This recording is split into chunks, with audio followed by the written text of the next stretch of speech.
Thanks for watching. Don't forget to like, comment, share and subscribe to Mufti Tariq Masood, famous scholar. Alhamdulillah nahmaduhu wa nusalli ala rasulihil kareem.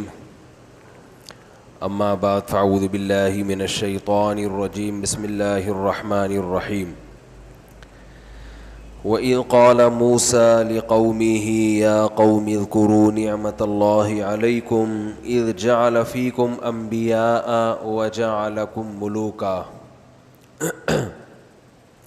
وَآتَاكُمْ مَا لَمْ يُؤْتِ أَحَدًا مِنَ الْعَالَمِينَ يَا قَوْمِ ادْخُلُوا الْأَرْضَ الْمُقَدَّسَةَ الَّتِي كَتَبَ اللَّهُ لَكُمْ وَلَا تَرْتَدُّوا عَلَىٰ أَدْبَارِكُمْ فَتَنقَلِبُوا خَاسِرِينَ۔ سورہ مائدہ کی آیت نمبر 34۔ یہ جو میں نے آیتیں تلاوت کی ہیں، اس میں اللہ نے بنی اسرائیل پر جو اللہ کی نعمتیں ہوئی ہیں ان میں سے ایک نعمت کا تذکرہ کیا ہے۔ آواز صحیح آ رہی ہے؟ یہ پنکھا کیوں چلایا ہوا ہے یہاں کا؟ ہاں اس کی کیا ضرورت ہے؟ شور ہو رہا ہے بلا وجہ کا۔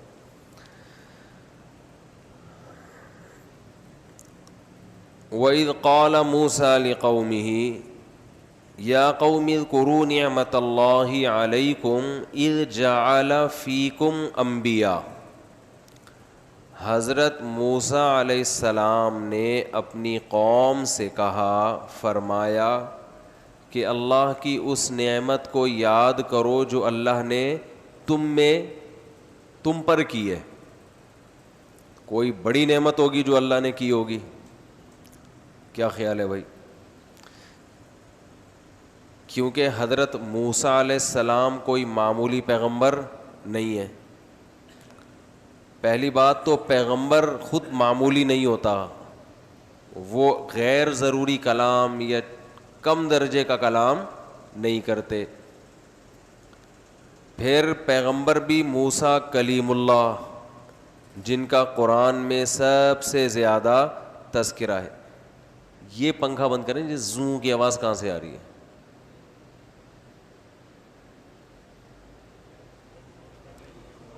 اس کی نہیں، ایگزاسٹ کی آ رہی ہے، اس کو بند کریں۔ اتنا ابھی گرم موسم تو نہیں ہے، دیکھو سکون ہوا نا۔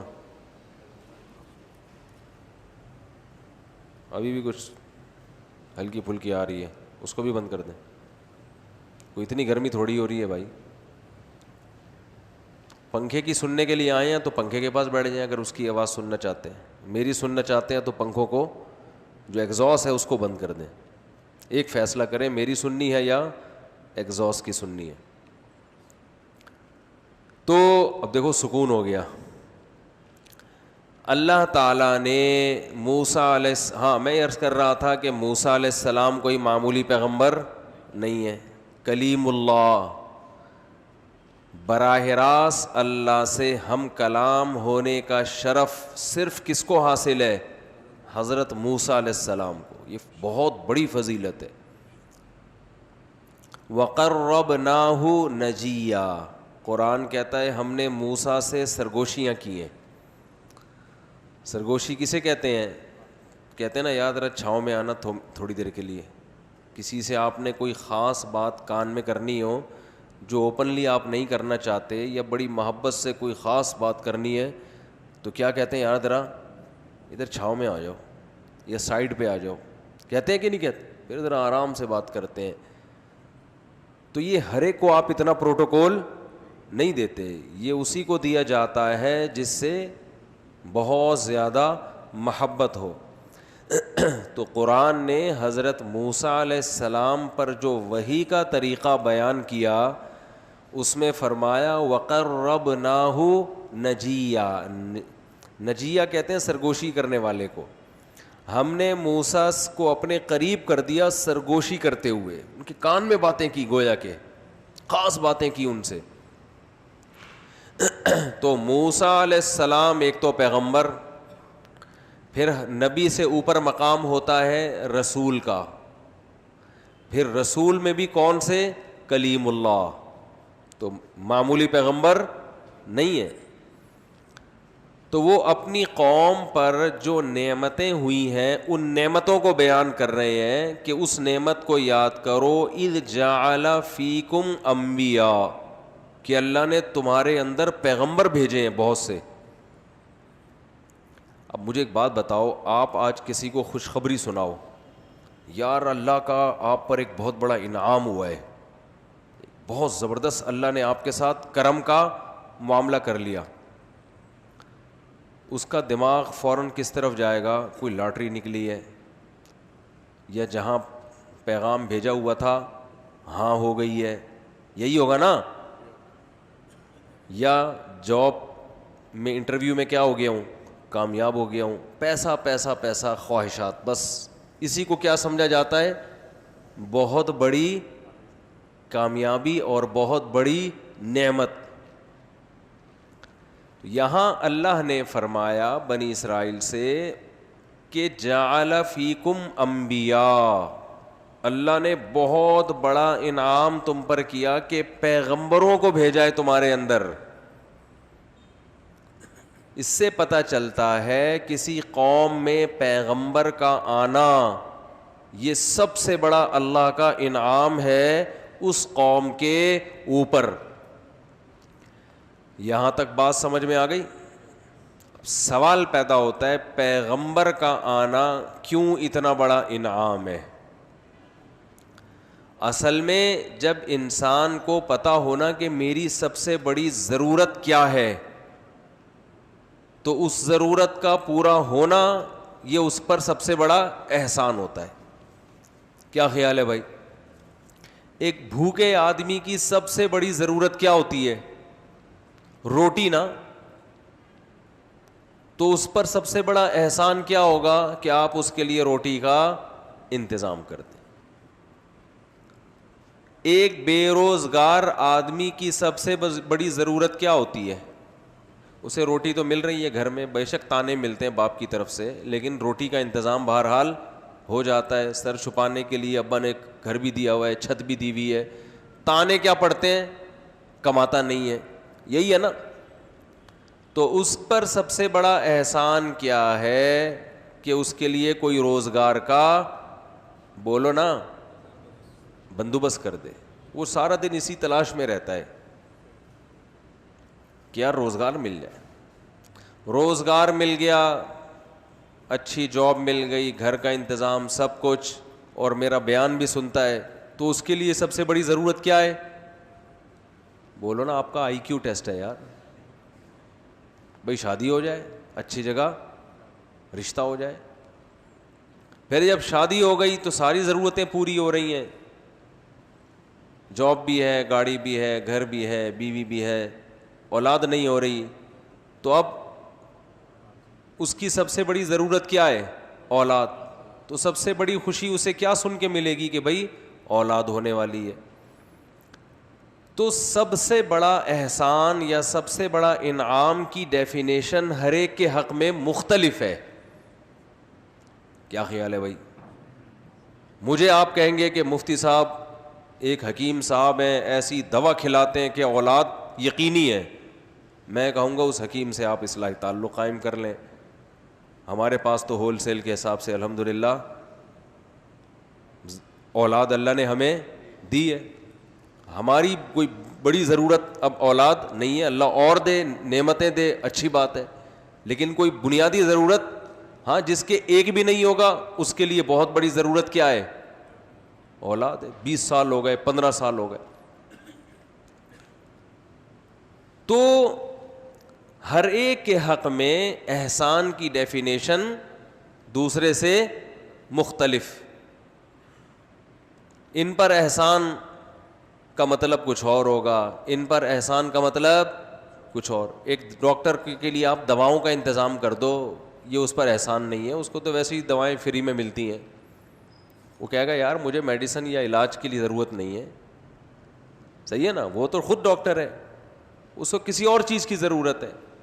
ایک آدمی کا گاڑیوں کا شو روم ہے, آپ اسے کہو آپ کی گاڑی کی ضرورت میں پوری کر کے دوں گا, وہ کہے گا بھائی پتلی گلی سے نکل یہاں سے, تجھے بتا کتنی گاڑیاں چاہیے. تو یاد رکھو ایک شخص کی انفرادی ضرورت ہوتی ہے. کیا آپ کی ضرورت, نظر کمزور ہے, چشمہ بھی ضروری ہے کہ نہیں ہے؟ بعض لوگوں کی ضرورت سب سے بڑی کیا ہوتی ہے؟ چشمہ, انہیں نظر ہی نہیں آ رہا ہوتا کچھ. کسی چشمے والے کا چشمہ گم جائے, سارے کام کا چھوڑ کے کیا تلاش کرے گا؟ چشمہ. اور اسے چشمہ ملتا نہیں ہے کیونکہ اس کو نظر آ ہی نہیں رہا ہوتا, تو کوئی اور اس کو چشمہ لا کے دے دے, واہ بھائی واہ.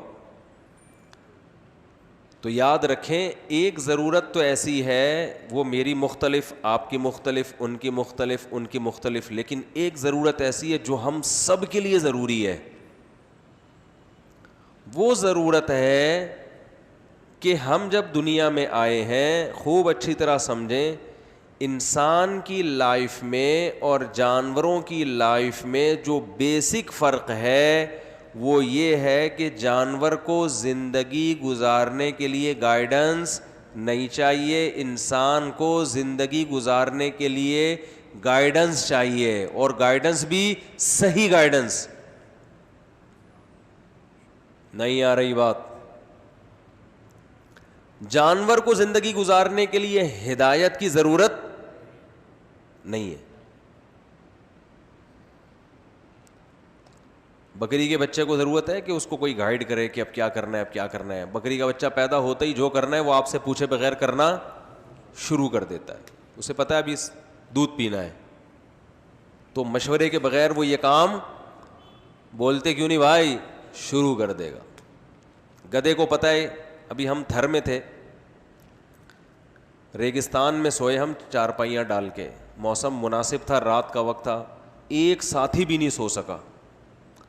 وجہ اس کی یہ تھی کہ گدھوں نے سارا دن وہ ریتوں پہ کلاٹیاں کلابازیاں کھاتے تھے, رات کے وقت ان کی کانفرنس ہوتی تھی گدھوں کی, اور جو ڈھینچوں کا تبادلہ ہوتا ہے اور پوری پاور کے ساتھ, کیونکہ ریگستان ہے, ہوا بھی بند تھی تو, اور ٹریفک کا تو کوئی شور ہی نہیں ہے کیونکہ بہت پسماندہ علاقہ, آسمان کے ستارے, بالکل سوئی بھی پھینکے تو اس کی بھی آواز آئے گی. ایسی کنڈیشن میں کہ جب سوئی گرائیں فرش پہ تو اس کی آواز آئے, تو گدھا جب آپ کے قریب کھڑے ہو کر 15-20 گدھے جب چیخیں گے تو آپ سمجھو کہ کیا روحانی منظر پیدا ہوگا نا. کیا خیال ہے کہ روحانی ماحول بنے گا کہ نہیں بنے گا؟ گدھوں کی کانفرنس.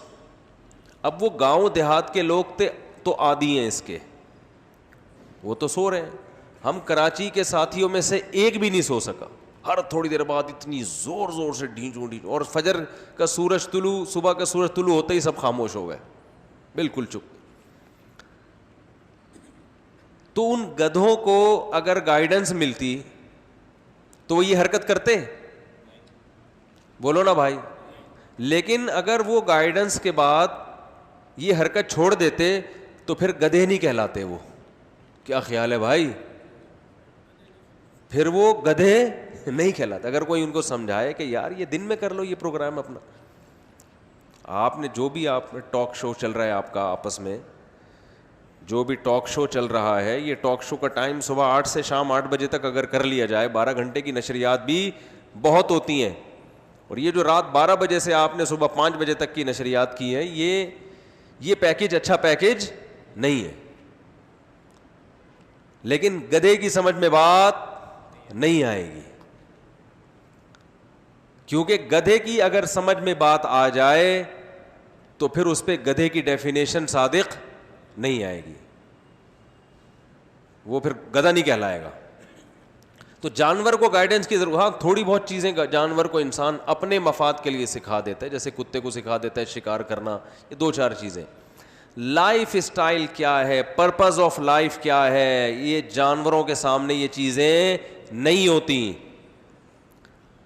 اب ایک بات آپ یہ سمجھیں کہ انسان کا لائف اسٹائل کیا ہونا چاہیے.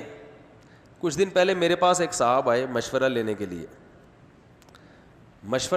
لیے آئے, کہنے لگے کہ میں, ان کی عمر ہوگی 30 سال, کہنے لگے میں عالم بننا چاہتا ہوں,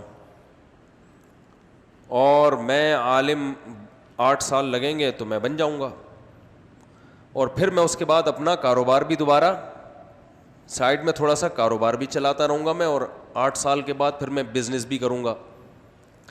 میں نے کہا مجھے ایک بات بتاؤ, دنیا میں کوئی بھی کام کیا جاتا ہے اس کے پیچھے کوئی مقصد ہوتا ہے کہ نہیں ہوتا؟ میں نے کہا عالم بننے سے آپ کا مقصد کیا ہے؟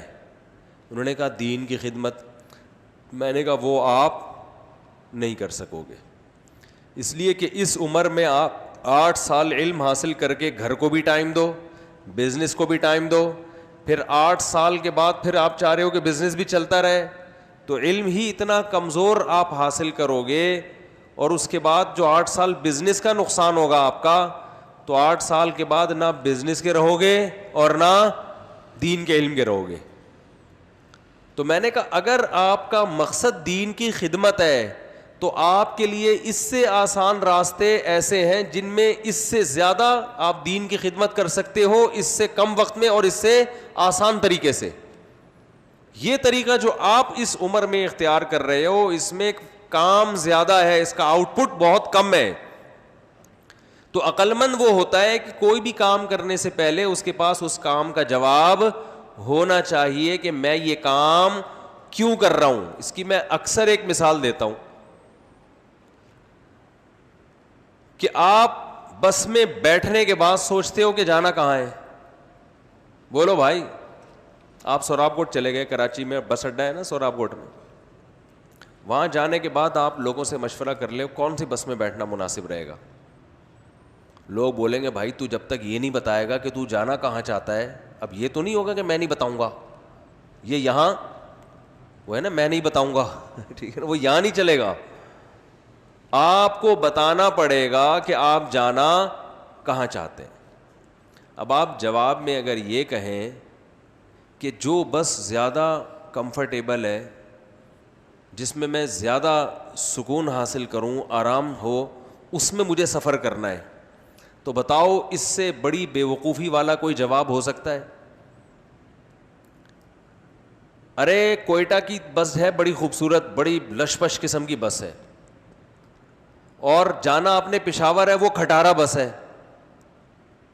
تو آپ صرف اس بیس پہ کہ کوئٹہ کی بس چونکہ آرام دہ ہے تو میں اس میں بیٹھ جاتا ہوں, اور جانا میں نے اگرچہ پشاور ہے لیکن اس کی بس کیا ہے, کھٹارا ہے, تو لہذا میں اس میں نہیں جا رہا.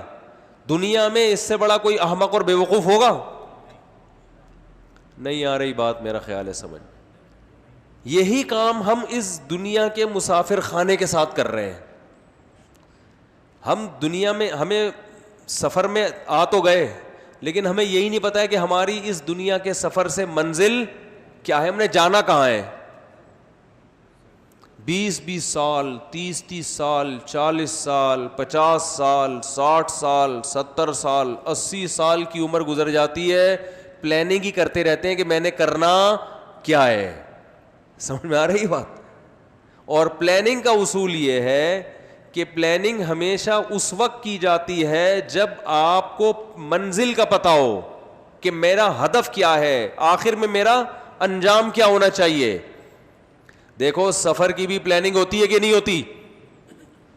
تو ہر سفر کی الگ پلاننگ ہوتی ہے نا. پشاور جانے کی پلاننگ الگ ہے, لاہور جانے کی پلاننگ الگ ہے, انڈا موڑ جانے کی پلاننگ الگ ہے, صدر جانے کی پلاننگ الگ ہے. آپ منہ اٹھا کے نکل لیے گھر سے باہر, پلاننگ کرتے جا رہے ہو, پلاننگ کرتے جا رہے ہو, تو لوگ پوچھیں گے نا بھائی کس چیز کی پلاننگ کر رہے ہیں, ویسے ہی کر رہا ہوں میں. تو ہماری جو زندگی کا جو سفر ہے نا اس میں ہم پلاننگ تو کر رہے ہوتے ہیں لیکن اس پلاننگ کا کوئی مقصد نہیں ہوتا کیا کیوں کر رہا ہے یہ. بعض دفعہ غلط مقصد ہوتا ہے, بعض دفعہ انگریزوں کا مقصد ہوتا ہے مگر غلط, اور ہم لوگوں کا سرے سے کوئی مقصد ہوتا ہی نہیں ہے. صبح منہ دھونے کے بعد جدھر بھی نکل لی ہے, ٹھیک ہے, کچھ بھی کر لو بس. ہمارے حضرت ایک شعر پڑھا کرتے تھے, کچھ نہ رستے کا پتہ ہم کو نہ منزل کی خبر, جا رہے ہیں جس طرف ہم کو لیے جاتا ہے دل. جیسے آپ سوراب گوٹ میں گئے, آپ کو نہیں پتا میں نے جانا کہاں ہے, تو ایک بس بہت لگژری بڑی خوبصورت, آپ نے کہا دل کہہ رہا ہے کہ اس میں بیٹھ جاؤ, تو اس میں بیٹھ گئے. اب اس سے فکر ہی نہیں ہے کہ یہ بس آپ کو آپ کی منزل کے قریب کر رہی ہے یا منزل سے دور کر رہے ہیں, کیونکہ سرے سے کوئی منزل ذہن میں ہے ہی نہیں. یہاں تک بات کلیئر ہو گئی. اب انگریز بھی کہتا ہے کہ انسان کی کوئی منزل ہے. گورے کیا کہتے ہیں, گوروں کو کامیاب سمجھا جاتا ہے نا, اس لیے میں گوروں کی مثالیں دے رہا ہوں. وہ بھی کہتے ہیں دنیا میں جو بھی عقل مند ہوگا وہ کہے گا انسان کی کوئی منزل ہونی چاہیے. اس کو دیکھ کے پھر آپ اپنا شیڈول بنائیں, آپ اپنی لائف اسٹائل بنائیں. اس کو دیکھ کر دیکھو کچھ چیزیں تو کامن ہے نا جو انسانی زندگی کی ضرورات میں سے ہیں, وہ تو سب نہیں کرنی ہے. روٹی تو کھانی ہے نا بھائی, یہ تو سفر کے لیے جو ایندھن چاہیے نا اس کے لیے روٹی, آلو, پیاز, ٹماٹر, یہ سب چیزیں کو پلاننگ سے اس کا تعلق نہیں ہے. یہ تو سب نہیں کرنے ہیں. شادی ہو گئی, بچے ہو گئے, کھانا ہو گیا, پینا ہو گیا, کاروبار ہو گیا, یہ کوئی پلاننگ میں نہیں آتی یہ چیزیں. یہ تو سب یہ تو گدھے بھی کرتے ہیں جتنی اللہ نے ان کو عقل دی ہے. ارے آپ بزنس کیوں کرتے ہیں؟ اپنی خواہشات پوری کرنے کے لیے نا. بتاؤ بھائی, 1 کروڑپتی آدمی بزنس کیوں کر رہا ہے؟ تاکہ ساری خواہشات پوری ہو جائیں. جو جاب کرنے والا آدمی جاب کیوں کر رہا ہے؟ تاکہ اس کی خواہشات پوری ہو جائیں. جہاں اسے لگے گا کہ یہاں میری خواہشات زیادہ پوری ہوں گی, فوراً یہ جاب چھوڑ کے ادھر موو کر جائے گا. ایسا ہوتا ہے کہ نہیں ہوتا؟ اور ہونا بھی چاہیے. تو یہ جو دوڑ دھوپ ہے ہماری, اس دوڑ کا بنیادی مقصد ہے اپنی خواہشات کو پورا کرنا. تو خواہشات پورا کرنا یہ جانور بھی کرتے ہیں, یہ کوئی انسان کی فضیلت کی دلیل نہیں ہے. جانور کو جتنی عقل دی وہ بیچارہ اسی حساب سے خواہشات پوری کرتا ہے. انسان کو اللہ نے کھوپڑی زیادہ دے دی. اب جانور میں عقل نہیں ہے, لہذا شیر 1000 سال پہلے بھی چھیچڑے کھایا کرتا تھا گوشت کے, آج بھی کیا کھا رہا ہے؟ گوشت اور چھیچڑے اور ہڈیاں توڑتا رہتا ہے. اگر عقل ہوتی تو اب ٹیسٹ کو تھوڑا سا چینج کرتا. کہتا یار اب کباب بنا کے بھی دیکھو کیسے لگتے ہیں, کوفتے بنا کے بھی دیکھو ہرن کے کیسے, ہرن کی چانپیں الگ سے بھون کے کھا کے دیکھو کیسی ہوتی ہیں. اس کو تو اللہ نے سینس دی نہیں, اور اچھا کیا نہیں دی, ورنہ ہم مر چکے ہوتے سارے. وہ ایسی پلاننگ کر کے ہمیں کھا چکا ہوتا. تو جانور بھی اپنی خواہشات پوری کرتے ہیں.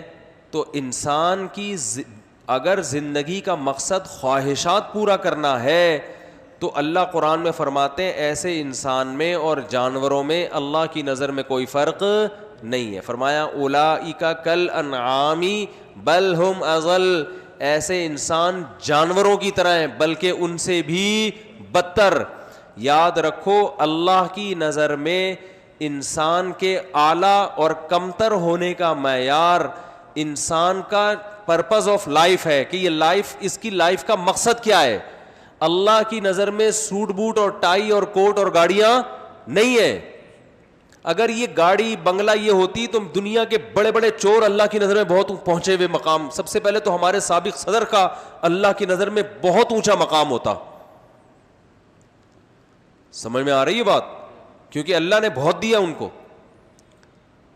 جتنے بڑے بڑے چور اچکے جو فراڈ کر کے آپ ان کی دیکھیں, بڑے ڈیسنٹ بولنے کا اسٹائل بڑا اچھا ہوتا ہے, suit boot, 3 piece suit, tie, گھر جائیں بڑا لگژری آفس دیکھیں, ہٹو بچوں. تو یہ اللہ کی نظر میں بہت اونچے ہوتے ہیں نا.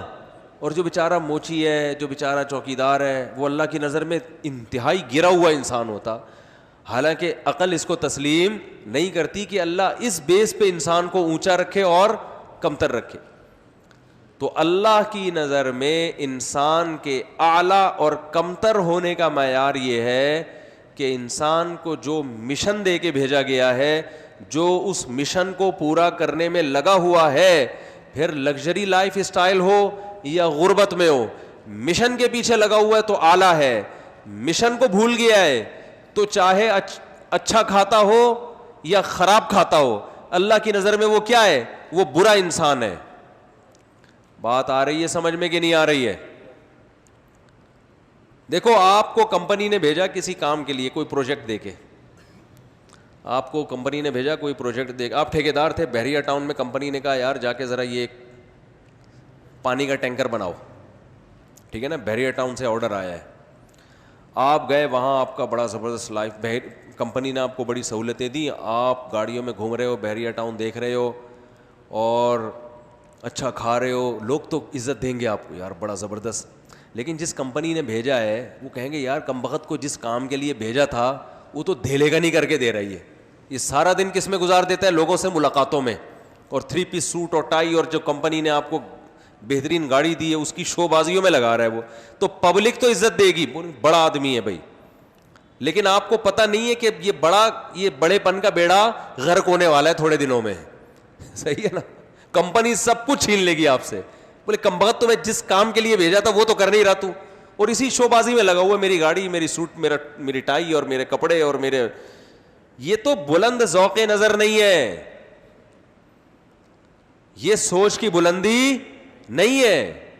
یہ تو غیر مسلموں نے ہمیں سکھایا ہے کہ جو اس طرح کی زندگی ہوتی ہے وہ بڑے لوگ ہوتے ہیں. تو پھر تو قارون سے زیادہ بڑا دنیا میں کوئی پیدا نہیں ہوا, اور فرعون سے زیادہ بھی بڑا دنیا میں کوئی پیدا نہیں ہوا. ایک انگریز نے کتاب لکھی ہے, اس میں انسان کو نا اس نے پلاننگ کے طریقے بتائے ہیں. میں نے وہ کتاب نہیں پڑھی ہے, جس نے پڑھی ہے مجھے اس شخص نے حوالہ دیا کہ اس انگریز نے ایک بہت قیمتی بات لکھی ہے جو اسلام کے علاوہ کوئی نہیں بتاتا. اس نے لکھا ہے کہ یہ عجیب و غریب بات ہے کہ انسان دنیا میں آتا ہے تو یہ عقل تسلیم نہیں کرتی کہ اس کو پیدا کرنے کا کوئی خاص مقصد نہ ہو. یہ گورا لکھ رہا ہے, اور یہ ویسے ہی بس مرے اور بچے پیدا کے کھائے پی کے مر کے ختم ہو جائے, یہ بات کھوپڑی میں بولو بھائی آتی نہیں ہے. اس نے کہا اس لیے نہیں آتی کہ اگر آپ کا کوئی پرپز آف لائف نہیں ہے تو پھر آپ پلاننگ کر ہی نہیں سکتے. بات آ رہی ہے سمجھ میں؟ کیونکہ پلاننگ کے لیے ضروری ہے کہ منزل کا پہلے پتہ ہو جانا کہاں ہے. اور اس نے کہا پھر اس کا نتیجہ نکلے گا کہ انسان کی زندگی بغیر پلاننگ کی ہوگی, اور بغیر پلاننگ کی ہوگی تو یہ جانوروں سے زیادہ بھیانک زندگی ہوگی اس کی. سمجھ میں آ رہی ہے بات کہ نہیں آ رہی ہے؟ یہ کون لکھ رہا ہے بھائی؟ میں نے تھوڑا اپنے اسٹائل میں اس کو زیادہ ڈیٹیل میں بیان کر دیا. گورا بھی کہے گا آپ نے میری بات کی ایسی شرح کی ہے کہ جو وہ بھی خوش ہو جائے گا اگر وہ سن لینا. وہ یہی کہنا چاہ رہا ہے کہ یہ عجیب و غریب بات ہے کہ انسان دنیا میں آئے اور اس کا کوئی مقصد نہ ہو. جانوروں پہ انسان کو قیاس نہیں کر سکتے چونکہ جانور کو اللہ نے عقل نہیں دی ہے. اس کو تو آپ مقصد بتائیں گے بھی تو کھوپڑی میں نہیں آئے گا. وہ ایک محدود زندگی گزارتا ہے, اور اس محدود زندگی پر اس کو اللہ نے خود سے چلا دیا ہے. احسن کل شیء خلقہ ثم ہدی. اللہ فرماتے ہیں ہم نے بہترین انداز سے ہر چیز کو بنایا اور پھر اس کو اس کے راستے پہ چلا دیا. جانور کی پلاننگ اللہ پہلے سے کر چکا ہے اور اس کو اس فطرت کے راستے پہ اللہ نے پہلے سے چلا دیا ہے. شہد کی مکھی کا جو کام ہے نا وہ ہے شہد بنانا, اس کے علاوہ اس کا کوئی کام نہیں ہے. ہمارا کام ہے کھانا, شہد کی مکھی کا کام کیا ہے؟ شہد بنانا. تو اب اس کو اس کی پلاننگ کی ضرورت, یار بولنے میں کیا گورنمنٹ نے پابندی لگائی ہے تو نہیں ہے, بولنے میں کیا جا رہا ہے. دیکھو شہد کی مکھی کا کام کیا ہے؟ شہد بنانا, ایسا ہی ہے نا. تو اب اس کے لیے جو پلاننگ اس کو کرنی چاہیے تھی وہ قدرت نے خود بخود اس کو سکھا دیا. اوحا ربک الی النحل, تیرے رب نے شہد کی مکھی کو سکھا دیا ہے. جبال بیوتا ومن الشجر ومما یعرشون, ایسے ایسے ایسے پھلوں کا رس چوس اور ان مسخر کردہ راستوں پہ چل. اور یوں کہ یہ سارے کام اللہ نے اس کو کیا کر دیے. یہ کسی جاپان کے سائنٹسٹ سے یا کسی فرانس کے سائنسدان سے مکھی نے کوئی ڈپلومہ نہیں لیا, ڈپلومہ نہیں کیا, نہ کسی یونیورسٹی سے اس نے یہ علم حاصل کیا ہے. اس کو خدا نے سکھا دیا کہ تو نے کیا کرنا ہے. شیر کو جو کرنا ہے وہ اللہ نے شیر کو پہلے سے سکھا دیا ہے. غار کیسے بنانا ہے, کچھار میں کیسے رہنا ہے, پرندوں کو گھر کیسے بنانا ہے. ہم تو ٹھیکیدار یہاں کتنا عرصہ سیکھتے ہیں نا کیسے بنانا ہے.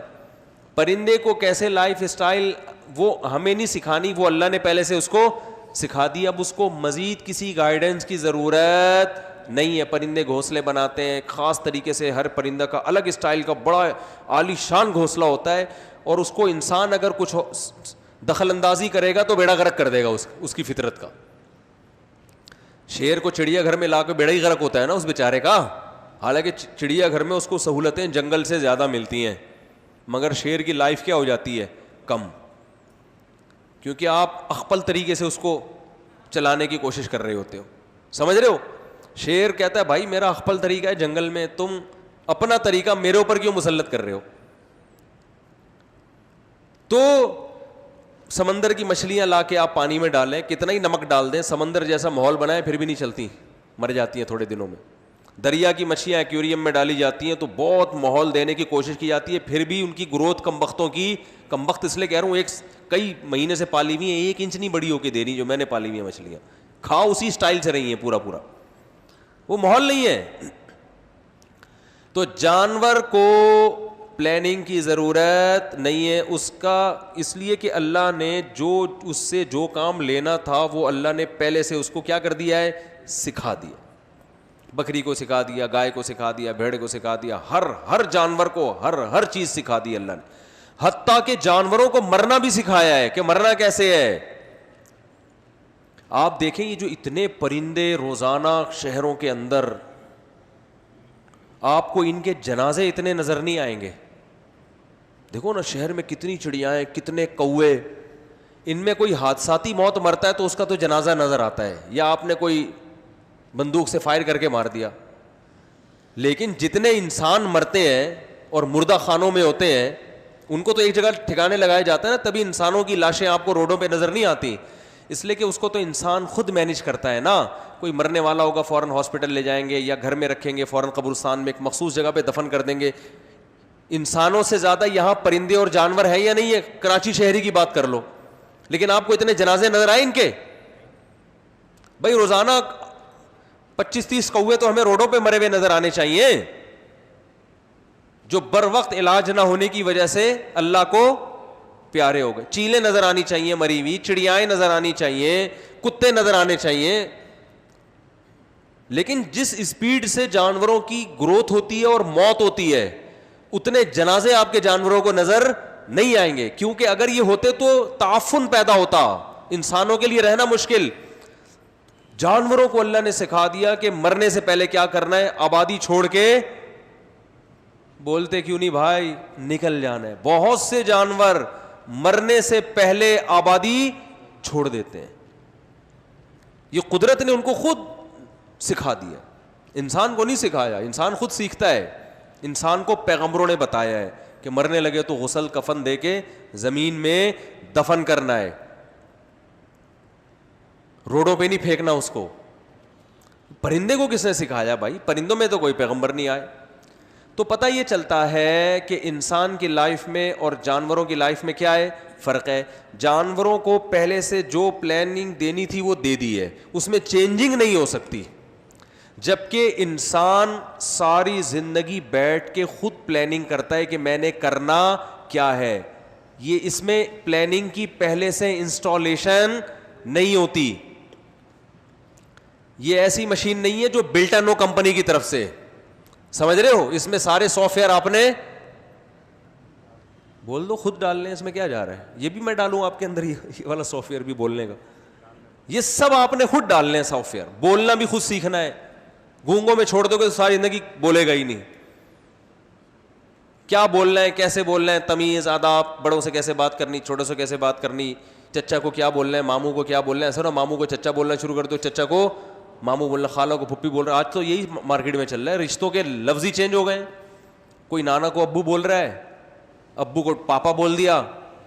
عجیب, میں تو لوگوں پہ سن کے حیران ہوتا ہوں, بھائی تمہارا پتہ ہی نہیں چلتا تمہارا ابا کون ہے. ماموں کو پورے بیکری کے سامان گھر میں رکھا ہوا, آٹا, پاپا, یہ نام رکھے ہوئے. تو خیر کوئی گورنمنٹ کی طرف سے پابندی نہیں ہے, ایک مثال دے رہا ہوں. تو انسان کو لائف گزارنے کے لیے کس چیز کی ضرورت ہے؟ خود سے پلاننگ کرنے کی ضرورت ہے. یہ نقطہ سمجھ میں آ گیا کہ نہیں آیا؟ اور پلاننگ اس وقت تک ممکن نہیں ہے جب تک آپ کے سامنے منزل نہ ہو کہ میں نے جانا کہاں ہے. اس کے بغیر خام خواہ میں کاغذ قلم لے کے بیٹھ کے پلاننگ کرنا شروع کر دو, کل میں نے کیا کرنا ہے, تو یہ پرلے درجے کی حماقت اور بے وقوفی ہے. تو یہ گوروں کی بھی سمجھ میں آ گئی یہ بات. وہ بھی کہہ رہے ہیں انسان کا کوئی نہ کوئی لائف کا کوئی پرپز ہے, لیکن وہ آگے کہہ رہے جو ہمیں پتا نہیں ہے. چونکہ پتا نہیں ہے تو خود بنا لو. ورنہ اس کے بغیر وہ کہہ رہے تمیز سے زندگی گزارنا ممکن نہیں ہے, کیونکہ ایک ہدف خود بناؤ گے, پھر اس ہدف کو سامنے رکھ کر آپ کی زندگی گزرے گی تو آپ کو پتہ چلے گا کہ میری ضرورتیں کیا ہیں اور میرے مقاصد کیا ہیں. سمجھ میں نہیں آ رہی بات؟ مقصد الگ چیز ہوتی ہے, ضرورت الگ. کچھ کام ہم کر رہے ہوتے ہیں وہ اس لیے کہ وہ ہمارے مقصد کی طرف ہم کو لے کر جاتے ہیں. کچھ کام ایسے ہوتے ہیں جو مقصد کی طرف نہیں لے کے نہیں جاتے, لیکن وہ ہماری ضرورت ہوتے ہیں جن کو ہم نے پورا کرنا ہے, ان کا ہمارے مقصد سے براہ راست کوئی تعلق نہیں ہوتا. آپ پشاور جا رہے ہیں, درمیان میں آپ کو بیت الخلا کا تقاضا ہوا, اس کا پشاور سے کوئی تعلق ہے؟ کیا خیال ہے بھائی؟ یہ تو آپ ملتان جاتے تو بھی ہوتا, بلکہ نہیں ہوتا تو گولیاں کھا کھا کے آپ کوشش کرتے کہ قبض آپ کا کیا ہو جائے, معذرت کے ساتھ ختم ہو جائے. تو گاڑی آپ کو روکنی پڑتی ہے, یار ذرا میں واش روم. بس میں جا رہے ہو تو اس کی مرضی ہے, ڈرائیور کی مرضی ہے کہ وہ آپ پہ ترس کھا کے روکے یا نہ روکے. وہ اتنی اسپیڈ میں ہوتا ہے کہ اگر وہ روک بھی دیتا ہے نا تو بہت سے لوگ ٹینشن میں, بیچارے اتنی ٹینشن ہوتی ہے کہ وہ کر ہی نہیں پاتے کچھ بھی. ایسے واقعات آئے ہیں, لوگوں نے مجھے بتایا کہ ڈرائیور ہارن بجا رہے, کہہ رہے ہم کھیتوں میں جا کے پیشاب کرنے کی کوشش کر رہے ہیں, ڈرائیور کی وہ جو ہارن ہے نا اتنا خوف ڈالا تھا اس نے, کہہ رہے ہم ویسے ہی اٹھ کے آ گئے. تو یہ درمیان میں کیا ہوتا ہے, واش روم یا سر میں درد ہو رہا ہے, یار ذرا گاڑی روکو, ہوٹل سے ذرا کڑک سی کیا ہو جائے, چائے ہو جائے خاندانی کے ساتھ, یا تھوڑا سا بیٹھے بیٹھے تھک گئے کمر سیدھی کر لیں, تھوڑا سا لیٹ جائیں. یہ ان چیزوں کا منزل سے براہ راست کوئی تعلق, بولو بھائی, نہیں. یہ تو سب کے ساتھ ہوگا. تو یہ جو کاروبار ہے, کھانا ہے, پینا ہے, شادی بیاہ, بچے, ٹھیک ہے نا, چشمہ اگر نظر کمزور ہے, یہ چیزیں مقاصد نہیں ہیں. اس لیے کہ اگر یہ مقصد ہوتی تو بتاؤ یہ ساری مقصد ہیں یا ان میں سے کوئی ایک مقصد ہے؟ آپ کہہ سکتے ہو کہ میری ضرورت چشمہ, یہ میری ضرورت ہے, مقصد نہیں ہے. مقصد میرا بزنس ہے. بھائی بزنس سے تیرا کیا مقصد ہے آگے؟ بزنس بھی تو کیوں کر رہا ہے؟ دیکھو ایک آدمی جو ہے اس کو 1 کروڑ روپے کوئی کہے کہ میں تمہیں فری میں دے دوں گا, اور اسے بزنس میں فائدہ ہو رہا ہے 50 لاکھ کا, اور ایک بندہ آ کے کہتا ہے تو بزنس چھوڑ دے, ہر مہینے میں تجھے 1 کروڑ ویسے ہی دے دوں گا, فوراً سے پہلے چھوڑے گا کہ نہیں چھوڑے گا؟ کیونکہ بزنس سے مقصد تھا پیسہ کمانا. وہ کہے گا یار پھر جب فری پھوکڑ میں مجھے پیسے مل رہے ہیں تو مجھے بزنس کرنے کی کیا ضرورت ہے.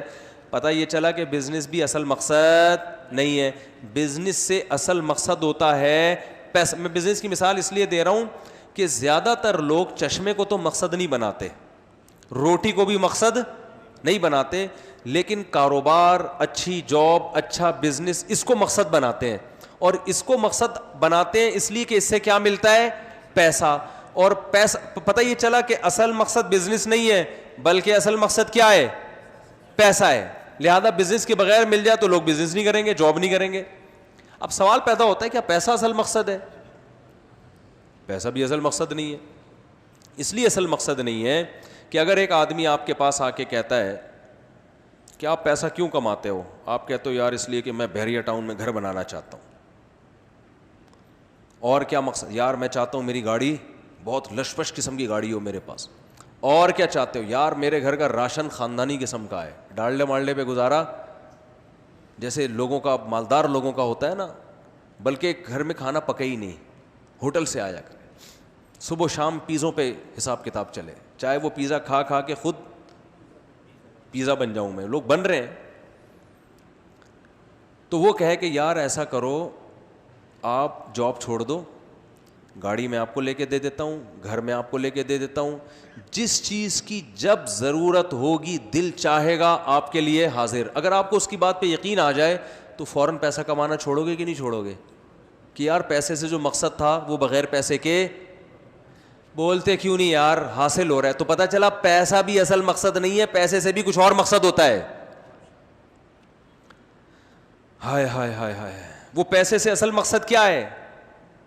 سواری, گھر, توند, زبان کی لذت, خواہشات کی لذت.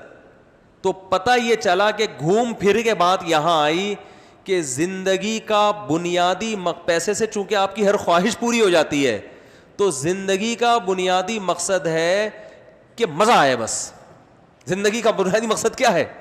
مزہ. زبان کی لذت بھی حاصل ہو, اور شہوتوں کی لذت بھی حاصل ہو, اور عزت میں بھی ایک لذت اللہ نے رکھی ہے نا, وہ بھی مجھے ملے. تو گھوم پھر کے بات یہ آئی کہ میرے دل میں کسی چیز کی چاہت پیدا ہو تو وہ چاہت پوری ہو جائے. تو یہ اس زندگی کا انسان آج کل لوگوں کا کیا ہے, اس زندگی کا مقصد ہے, اور اس مقصد کو سامنے رکھ کر زندگی گزارتے ہیں. کھانا پینا وہ بھی ہے اس میں, لیکن وہ دوسرے درجے میں. اصل یہ کہ یار ہر خواہش پوری کرنے کی صلاحیت پیدا ہو جائے, اور وہ کس سے ہوتی ہے؟ پیسے سے. تبھی پیسے پہ کھانا قربان کر دیتے ہیں. میں نے دیکھا ایسے لوگ ایک وقت کا کھانا نہیں کھاتے, یار آفس میں دیر ہو جائے گی, ناشتہ گول کر دو. اب ایک بات ذہن میں رکھو کہ اس مقصد میں دو بڑے فالٹ ہیں. اگر آپ اس چیز کو مقصد بناتے ہو نا, تو اس میں دو بڑے کیا ہیں؟ فالٹ ہیں. پہلا فالٹ یہ کہ جانوروں کا بھی یہی مقصد ہے. گدھے کی بھی بنیادی خواہش کیا ہے؟ کہ میری تمام خواہشات بولو پوری ہوں, لوڈ تھوڑا سا کم ہو میرے اوپر سے. وہ جو لیاری میں اس کے اوپر اتنا لوڈ ڈالا جاتا ہے, گدھے کی خواہش ہوتی ہے لوڈ تھوڑا سا کیا کر دیا جائے, کم ہو جائے نا, تاکہ مجھے بھی تھوڑا سکون ملے. یہی خواہشات پوری کرنا کہ زبان کی لذتیں, پیٹ کی لذتیں, رہائش اچھی ہو, پرندوں کی بھی ہے. پرندے گھونسلہ کیوں بناتے ہیں؟ ورنہ گھونسلہ بنانے کی ان کو ضرورت کیا میرے بھائی؟ ارے پرندہ چلتے چلتے انڈا دے دے, چوزے نے بچے نے نکلنا ہوگا نکل جائے گا, نہیں نکلنا ہوگا نہیں نکلے گا. پرندہ گھونسلہ بناتا ہے یار, اس میں ٹیمپریچر کو بھی مینٹین رکھنا ہے, طوفانی ہواؤں سے بھی بچانا ہے. تو یہی لگژری گھر اسی کو تو بولتے ہیں. دھوپ کا انتظام, روشنی کا انتظام, ماحول اچھا ہو, تو یہ سب چیزیں پرندہ بھی دیکھتا ہے. تو پہلی بات یہ ہے کہ اگر اس چیز کو آپ مقصد حیات بناتے ہو تو پھر آپ میں اور جانور میں مقصد کے لحاظ سے کوئی فرق نہیں ہے. لہذا لائف اسٹائل کے لیے جو پلاننگ جانور کی ہے بالکل ویسی ہی کس کی ہوگی؟ آپ کی ہوگی. بلکہ آپ کی پلاننگ اس سے بدتر ہوگی, کیونکہ جانور خواہشات پوری کرنا تو چاہتا ہے, مگر اس کو خواہشات زیادہ سے زیادہ پوری کرنے کے لیے اللہ نے عقل نہیں دی ہے. شیر یہ نہیں کرے گا کہ جنگل میں دیکھو, شیر ہرن کا شکار کر کے جتنا گوشت کھاتا ہے پیٹ بھر جاتا ہے, اس کے بعد اس کمبخت بیچارے کو پتہ ہی نہیں میں نے کل کیا کرنا ہے. وہ کہتا ہے آپ سو جاؤ آرام سے. لیکن کھوپڑی استعمال کرے تو آدھا ہرن کھائے, آدھا مسالہ لگا کے سیو کر لے. اور پھر کیا کرے شیر, اور تھوڑی کھوپڑی استعمال کرے جو انسان کر رہا ہے.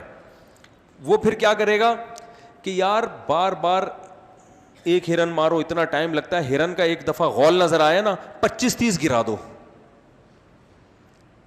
آدھا کھاؤ, 24.5 سیو کر لو, محفوظ کر لو, کسی ٹھنڈی جگہ پہ جا کے رکھ دو, یا مسالہ لگا دو اس کے اوپر. لیکن یہاں تک بات رکے گی نہیں, اس کی خواہشات اس سے بھریں گی نہیں. وہ کہے گا یار جب میں 24.5 میں نے سیو کیے ہیں, تو جنگل میں دوسرے شیر ہیں جن کو بھوک لگی ہوگی, وہ ہرن تلاش کر رہے ہوں گے, مناسب ریٹ پہ ہرن ان کو بولو بھائی بیچ دو, بزنس کرو بزنس. اگر شیر کی کھوپڑی میں انسان کا دماغ لگا دیا جائے تھوڑی دیر کے لیے, تو شیر کے مقصد وہی ہوگا, طریقہ کیا ہو جائے گا؟ چینج. بلکہ مثال شیر کی چھوڑو, گدھے کی لے لو, تاکہ پتہ چلے کہ اگر ہمارا مقصد خواہشات ہی ہے تو ہم میں اور گدھے میں کوئی فرق بولو بھائی نہیں ہے. سب سے پہلے گدھا کیا کرے گا؟ وہ جنگل کی ساری گھاس کاٹ کے نا اپنے لیے سائڈ پہ لے جا کے اسٹور کر دے گا. اس کی بلا سے جنگل کے باقی ہرن بھوکے مرے, ان کو گھاس ملے نہ ملے, یہ ساری کیا کر لے گا؟ اسٹور کر لے گا. پھر اس کی پیکنگ کر کے نا مناسب ریٹ پہ ہرن کو بیچنا شروع کر دے گا. یہاں سے بزنس, انسان کے بزنس کا آغاز بھی یہیں سے ہوا. یہ گھر ور بنگلے گاڑیاں تو بعد میں آئی ہیں. سب سے پہلے تو انسان نے جو بزنس کیا وہ کہاں سے اسٹارٹ کیا ہے؟ خوراک سے. خوراک سے بزنس اسٹارٹ کیا انسان نے کہ خوراک سب کی ضرورت ہے, بیچو. پھر ہوتے ہوتے ہوتے ہوتے گدھے میں چونکہ دماغ تھوڑی دیر کے لیے کس کا لگ گیا ہے؟ انسان کا. پھر وہ گدھا ہوتے ہوتے ترقی کرتے کرتے گھاس کی کھیر بنائے گا, گھاس کے کباب بنائے گا, اور پھر گھاس کے علاوہ پتہ نہیں کیا کیا, پھر وہی اس کے ہوٹل کھلے ہوئے ہوں گے, گدھے بیٹھے ہوئے ہوں گے اس میں, مناسب ریٹ پر ہمارے یہاں گھاس کی بریانی دستیاب ہے, ہوٹل چل رہے ہوں گے اس کے. پھر وہ رہنے کے لیے کہتا ہے کہ یار ریگستان میں سارا دن گرمی میں پڑے رہتے ہیں, کوئی چھپڑا ہو جائے تو چھپڑے بنیں گے. پھر ہوتے ہوتے بحریہ ٹاؤن کے, یعنی وہی ان میں, ابھی تو بیچارے کے پاس کھوپڑی نہیں ہے نا, پلاننگ کے لیے وہ دماغ جو انسان کے پاس ہے وہ نہیں ہے. لیکن یاد رکھو کہ اس سے جو گدھا ہے نا وہ انسان نہیں بن جائے گا, وہ ترقی تو بہت کر لے گا, مگر اس ترقی کو عقل مند لوگ ترقی ماننے کے لیے تیار نہیں ہوں گے. اس ترقی کا بنیادی مقصد ہوس کو پورا کرنا, خواہشات کو پورا کرنا, اس کے علاوہ کوئی اور مقصد نہیں ہے. اسی وجہ سے اللہ تعالیٰ نے قرآن میں گدھے کا لفظ تو استعمال نہیں کیا, انسانوں کی تھوڑی رعایت کر لی, چوپائے کا لفظ استعمال کیا ہے, 4 ٹانگوں والا جانور. اللہ نے فرمایا جو لوگ اللہ کو نہیں مانتے ان کا مقصد حیات صحیح مقصد حیات نہیں ہے. اولئک کالانعام, یہ 4 ٹانگوں والے جانوروں کی طرح ہیں, بل ہم اضل, بلکہ ان سے بھی زیادہ گمراہی ہے, ان سے بھی زیادہ برے ہیں. آپ کہہ سکتے ہیں یار یہ تو 3 پیس سوٹ میں گھومتے ہیں, یہ تو بڑے, ان کا لائف سٹائل دیکھو, کسی کمپنی میں جاؤ کسی مینیجر کو دیکھو کتنی تمیز سے بیٹھا ہوا ہے, چائے پیش کرے گا. لیکن ان چائے پیش کرنے کے پیچھے بھی ایک مقصد ہے. بینک میں گئے, چائے پلائی جا رہی ہے تاکہ اکاؤنٹ کھول لیں آپ وہاں پہ, سمجھ میں آ رہی ہے بات. ہر چیز کے پیچھے کیا ہے, یہ جو کمپنی والے اتنا پروٹوکول دے رہے ہوتے ہیں. آپ کسی صدر میں چلے جائیں نا, عام دکان پہ, آپ خاتون ہوں گے تو باجی باجی سے آپ کو خطاب کیا جائے گا. اس باجی کہنے کا مقصد کیا ہے, دکان پہ آ جائیں آپ کے اگر داڑھی ہے تو صوفی صاحب, مفتی صاحب, مولانا صاحب, کچھ بھی, یعنی بدتمیزی نہیں کرے گا وہ آپ سے. تو میرے بھائی اگر دیکھو یہ جو دنیا میں آج بڑے بڑے فنٹر بنے پھرتے ہیں نا, یہ دنیا کو آج اخلاق و آداب سکھا رہے ہیں. انہوں نے جب زمینوں پہ قبضے کیے ہیں نا تو انسانوں کو بہت قتل کیا, بہت مارا انہوں نے. جب ان کو وہ تمام وسائل مل گئے تو تھینک یو سے بات شروع ہو رہی ہے اور تھینک یو پہ ختم ہو رہی ہے. نہیں آ رہی بات. یہ دنیا کے بڑے بڑے کنٹریز دنیا میں وجود میں آئے نا, جو دنیا کو تہذیب سکھا رہے ہیں, جو پہلی دنیا کے لوگ کہلاتے ہیں, اور ہمیں تھرڈ ورلڈ کہتے ہیں کہ تیسری دنیا کے گھٹیا نیچ گھٹیا لوگ, جن کو بات کرنے کی تمیز, کیا بیان کرنے کی تمیز نہیں ہے. انگریز اسٹائل میں تھوڑی بیان کرتا ہے, انگریز تو بیان بھی آپ دیکھو کیسے بہترین اسٹائل میں کر رہے ہوتے, ہم لوگ کا اسٹائل ہے. تو وہ کہتے ہیں ان کو تو کمبختوں کو بات کرنے کی تمیز نہیں ہے. تو خیر یار بات کو سمیٹتا ہوں جلدی سے کہاں بات چلی گئی, کیا بات کر رہا تھا میں, جلدی سے بات کو سمیٹوں. تو میرے بھائی انسان کو فضیلت اللہ نے کس لحاظ سے دی ہے, مقصد. تو وہ مقصد اللہ کے علاوہ کوئی بھی بیان نہیں کرتا, کیونکہ دیکھو جس نے بنایا ہے نا وہی تو بتائے گا کیوں بنایا میں نے. کسی اور ہمیں کیا پتا, ہم تو بنے ہیں, ہم نے اپنے آپ کو تھوڑی بنایا ہے. تو اللہ نے بتایا کہ ہم نے تمہیں امتحان کے لیے پیدا کیا ہے, آزمائش کے لیے پیدا کیا ہے. اما شاکرن و اما کفورا, ہم دیکھنا چاہتے ہیں کون اچھا عمل کرتا ہے. تبارک الذی بیدہ الملک وہو علی کل شیء قدیر الذی خلق الموت والحیات لیبلوکم ایکم احسن عملا. کیا زبردست آیت ہے یار. وہ تمہیں آزما رہا ہے کہ تم میں سے اچھا کون بن کے آتا ہے, کیونکہ جانوروں کی ایک ہی قسم ہے, نہ اچھے نہ برے. کبھی کتے کے بارے میں دیکھا کہ یہ بہت اچھا ہے, سچ بولتا ہے ہمیشہ, ہے یہ چوری نہیں کرتا. اچھائی اور برائی کی صفت سے انسان متصف ہوتا ہے. جانور بکرے کو ہم کہتے ہیں نا اچھا, اس کا مطلب موٹا بہت ہے, گوشت کھانے میں لذیذ ہے اس لیے آج سے اچھا. تو اصل میں اچھے کی یہ ڈیفینیشن تھوڑی ہے. انسان کو جب ہم کہتے ہیں نائس پرسن ہے, اچھا آدمی ہے, مطلب جھوٹ نہیں بولتا, مطلب غریبوں کا خیال کرتا ہے, مطلب دوستی کا حق ادا کرتا ہے. ایسا نہیں کہ دوستی ہو جب پھڈا ہو رہا ہے تو پتلی گلی سے بھاگ گیا. ایگریمنٹ کرتا ہے تو پورا کرتا ہے, وفا کرتا ہے. یہ تمام کی تمام کوالٹیز کس کی ہیں, انسان کی. جانور جیسے اللہ نے پہلے دن سے بنایا نا, آخر دن تک ویسے کا ویسا ہی رہتا ہے, اس میں چینجنگ. کتا اگر وفادار ہے تو خدا کی طرف سے وفادار ہے, اس میں بے وفائی پیدا کرنا. کسی کے باپ, معذرت کے ساتھ باپ میں آ جاتا ہوں لیکن اس کے بغیر سمجھ میں نہیں, کسی کے باپ میں دم ہے کہ کتے کو بے وفا بنا دے؟ بولو نا بھائی. کتے میں وفاداری یہ بلٹن ہے کمپنی کی طرف سے, یہ سافٹ ویئر کمپنی نے ڈال کے بھیجا ہے. چھوٹا سا کتا ہوگا نا, ذرا سا بچہ بھی ہوگا, آپ بوٹی ڈالیں گے دم ہلانا شروع کر دے گا. بلی میں وفاداری نہیں ہے. بلی اپنے مطلب نکالتی ہے, دوستی لگا لے گی آپ سے, لڑائی میں کام تھوڑی آئے گی آپ کے. کتا لڑائی میں کام آئے گا, اور کتا جب لڑائی میں کام آتا ہے نا آپ کے, سامنے والے کے لیے کتا بن جاتا ہے, آپ کے لیے وہ کتا نہیں ہوتا. گھوڑے کی قرآن نے قسمیں اٹھائیں, گھوڑے میں جو وفاداری ہے وہ رہے گی. کوے میں چالاکی ہے, وہ ہمیشہ سے تھی, ہمیشہ رہے گی, وہ کبھی بھی ختم نہیں ہو. جو جانور بزدل ہیں, پیدائشی گیدڑ پیدائشی بزدل ہے نا, وہ کبھی بھی بہادر نہیں بن سکتا. شیر پیدائشی بہادر ہے, وہ بزدل نہیں. شیر نے بہادری کی فضیلت پر کوئی حدیثیں تھوڑی سنی ہیں. انسان میں یہ دونوں چیزیں ہوتی ہیں, لڑنے والے اور پتلی گلی سے بھاگنے والے. کیا خیال ہے؟ سچ بولنے والے آزمائشوں میں بھی, اور بات بات پہ لوٹوں کی طرح پینترا بدلنے والے. انسان ایک صفت پر نہیں ہے ہر وقت. پھر ایک ہی انسان آج ایک صفت پر ہے, کل چینج ہو جاتا ہے. آج وفادار ہے, کل بے وفا ہو گیا. آج سچا ہے, کل جھوٹا ہو گیا. توبہ کر کے کل سچا بن گیا. کل سخی تھا, حالات نے کنجوس بنا دیا. کل کنجوس تھا اور تربیت کر کے وہ سخی بن گیا.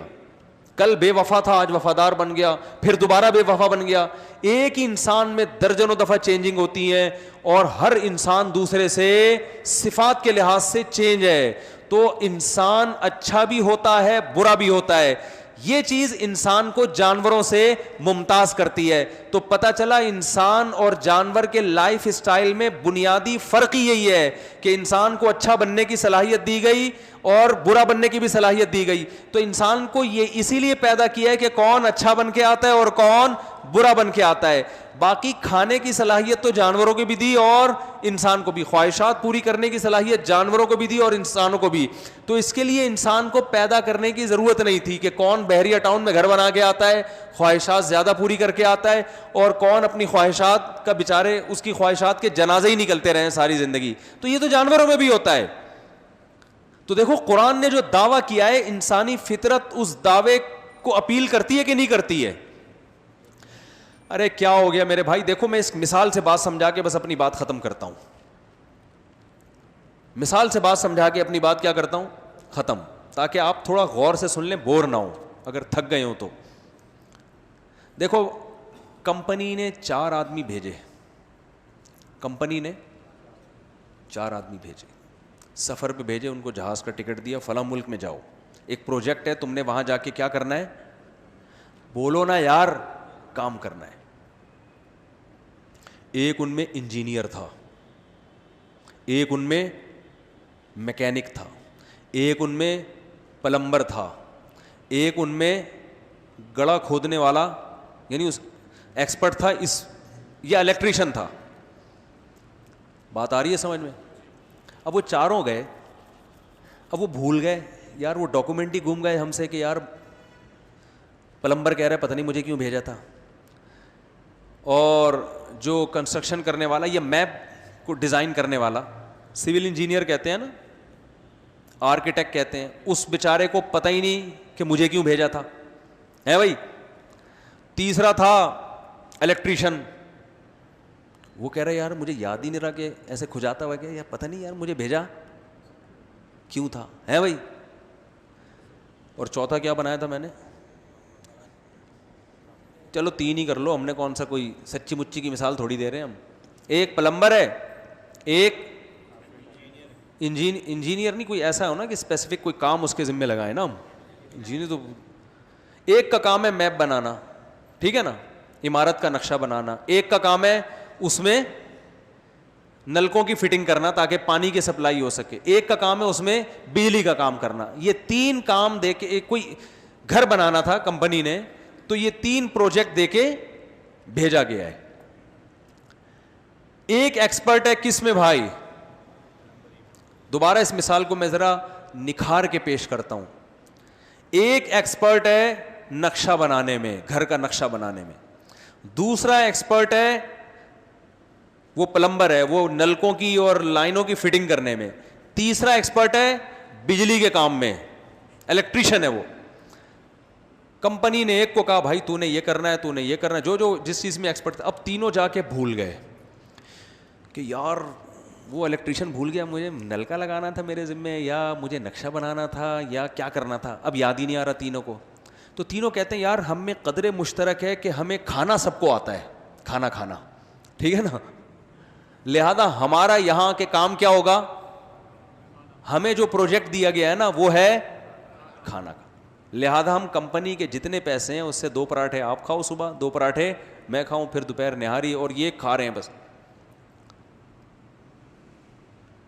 تو کمپنی آپ سے کہے گی, جب کمپنی آپ سے مطالبہ کرے گی کہ بھائی تم نے وہاں کیا کیا, آپ کہو بھائی آپ نے جتنے پیسے ہمیں پروجیکٹ کے لیے دیے تھے ہم نے وہ کھانے پینے میں, گھر بنانے میں, گاڑی خریدنے میں, 4 شادیاں کرنے میں, کیونکہ مفتی صاحب کے بیان بھی شوق سے سنا کرتے تھے, بچے انتہائی اسپیڈ سے پیدا کرنے میں, اور اس کے علاوہ بھی کچھ کام ہیں, آپ مزید تفصیل پوچھیں تو ہم آپ کو بتاتے ہیں. کمپنی الیکٹریشین سے پوچھ رہی, کمپنی پہلے میپ بنانے والے سے پوچھ رہی یار تو نے گھر کا میپ بنایا؟ سر یہ تو نہیں بنایا میں نے. اب وہ تینوں دلیل یہ دے رہے ہیں کہ ہمیں یاد ہی نہیں کہ ہمارے ذمے کام کیا تھا. کمپنی کہتی بھائی اگر تمہارے وہ ڈاکومنٹ گم گئے تھے جس پہ تم نے سائن کیے تھے, کمبخت تمہاری جو جس چیز میں تم ایکسپرٹ ہو اس کے علاوہ کوئی اور کام تمہارے ذمے لگایا جا سکتا ہے؟ کیا ہو گیا یار, کیسے پولیس کے علاوہ اب کوئی طریقہ نہیں ہے بات سمجھانے کا. ارے جس چیز میں تم ایکسپرٹ ہو, جو کام اس کو آتا ہے, اس تمہارے علاوہ وہ کسی کو نہیں آتا, تو اس کا مطلب تمہیں اسی کام کے لیے بھیجا گیا ہے. باقی کھانا پراٹھے وہ بھی کھا, اس کے لیے تو یار یہ تو پورا محلہ پڑا ہوا ہے, پراٹھے تو وہ بھی کھا سکتے ہیں. تم کمبخت, تم 4 آدمیوں کو بھیجنے کی جو وجہ تھی, اتنا پروٹوکول دے کے تم کمبختوں کو بھیجا ہے. کمبختوں تمہاری جو صلاحیتیں تھیں تو تمہیں اگر یاد نہیں تھا تو وہ صلاحیتیں سوچ کے اندازہ لگا لیتے, یار ہمیں جو اتنا پروٹوکول دیا گیا ہے تو مجھے میپ بنانا آتا ہے, تو میپ کے علاوہ میرا کوئی کام نہیں ہوگا. میں صرف نلکوں کی فٹنگ جانتا ہوں, تو کمپنی میں اتنی سینس تو ہوگی کہ اس سے نلکے لگوانے ہیں. تو کچھ چیزیں مشترک ہیں, خواہشات پوری کرنا, اس میں انسان اور جانوروں میں فرق نہیں ہے. انسان کی ایکسپرٹی یہ ہے, انسان ایکسپرٹ اس چیز میں ہے کہ وہ اچھا بھی بن سکتا ہے اور برا بھی بن سکتا ہے. تو انسان کو اسی مقصد کے لیے بھیجا گیا ہے کہ یا تو اچھا بن جا یا برا بن جا, کھانے پینے کے لیے نہیں بھیجا. باقی کھانے پینے کو کمپنی والے بھی جو جن کو بھیجا وہ کھائیں گے, تو وہ بھی نا, وہ تو ضرورت سمجھ کے کھائیں گے.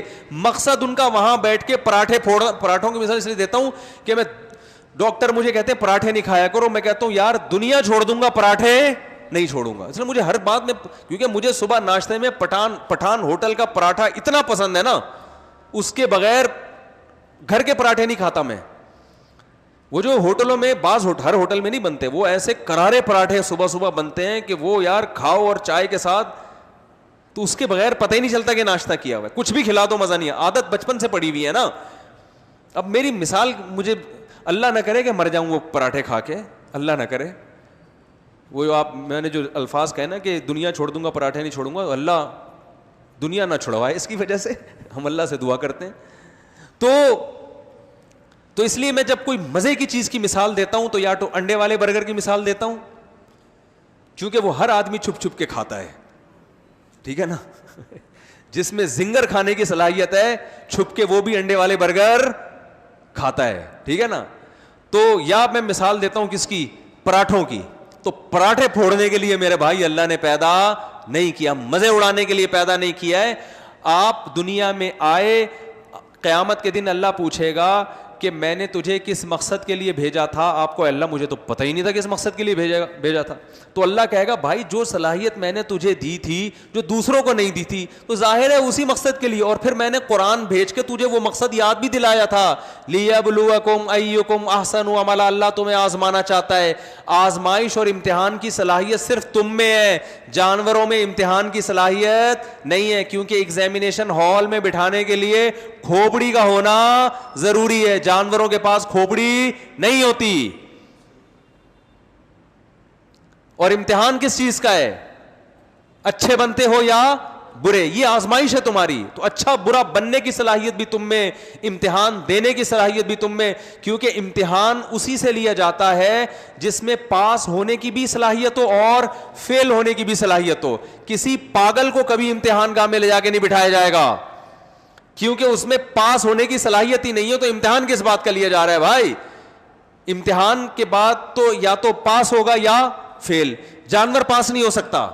کتے سے اگر یہ کہا جائے کہ تو نے بھونکنے سے پہلے سوچنا ہے, برے لوگوں پہ بھونکنا ہے, اچھے لوگوں پہ نہیں بھونکنا, کیونکہ اچھوں پہ بھونکنا بری بات اور بروں پہ بھونکنا اچھی بات. کتا اس امتحان میں کامیاب ہوگا؟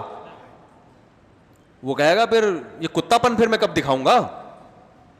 میرا کتا پن تو جب ہی جھلکے گا جب میں اچھے اچھے لوگوں جو ہے نا وائٹ کپڑے پہنے ہوئے بزرگان دین پر بھی میں بھونکوں گا, تب پتہ چلے گا کہ میں کتا ہوں. کتا تو مجھ سے ایک دفعہ کسی نے پوچھا کہ کتا اتنا وفادار جانور ہے تو شریعت نے اس کو اتنا کمتر کیوں سمجھا؟ میں نے کہا اس لیے کہ وہ کسی بھی وقت کتے پن پہ بولو بھائی آ سکتا ہے. اور میں نے کہا وجہ اس کی ہے کہ حرکتیں اس کی کتے جیسی ہیں. تو صلاحیت اللہ انسان کو جو دی ہے اچھے اور برے بننے کی, تو اس کا مطلب بھیجنے کا مقصد کیا ہے؟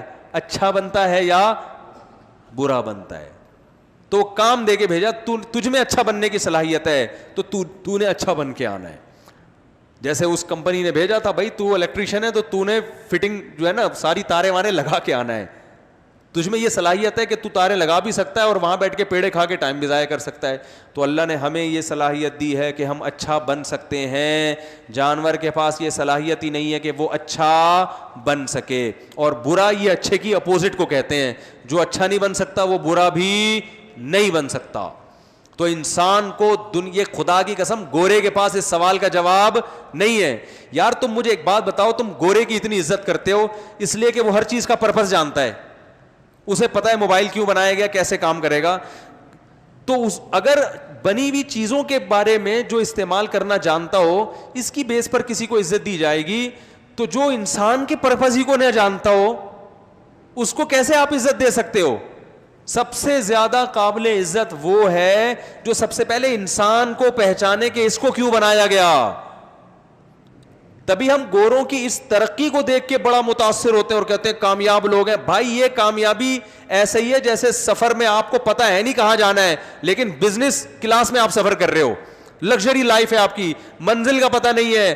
گورا بزنس کلاس میں سفر کر رہا ہے لیکن اس بیچارے کو پتہ ہی نہیں ہے کہ میں نے جانا کہاں ہے.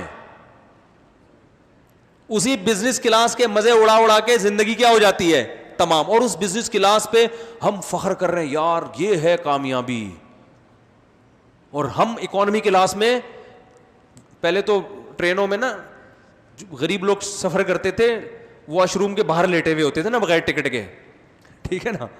تو مجھے ایک بات بتاؤ, جو غریب بغیر ٹکٹ کے سفر کر رہا ہو, واش روم کے باہر لیٹا ہوا ہو, لیکن اس کو پتا ہے میں جا کہاں رہا ہوں, اپنے گاؤں جہاں میں نے جانا ہے, وہ اس مالدار سے, اس بزنس کلاس میں سفر کرنے والے سے زیادہ اچھا نہیں ہے جس بیچارے کو پتہ ہی نہ ہو کہ میں نے جانا کہاں ہے.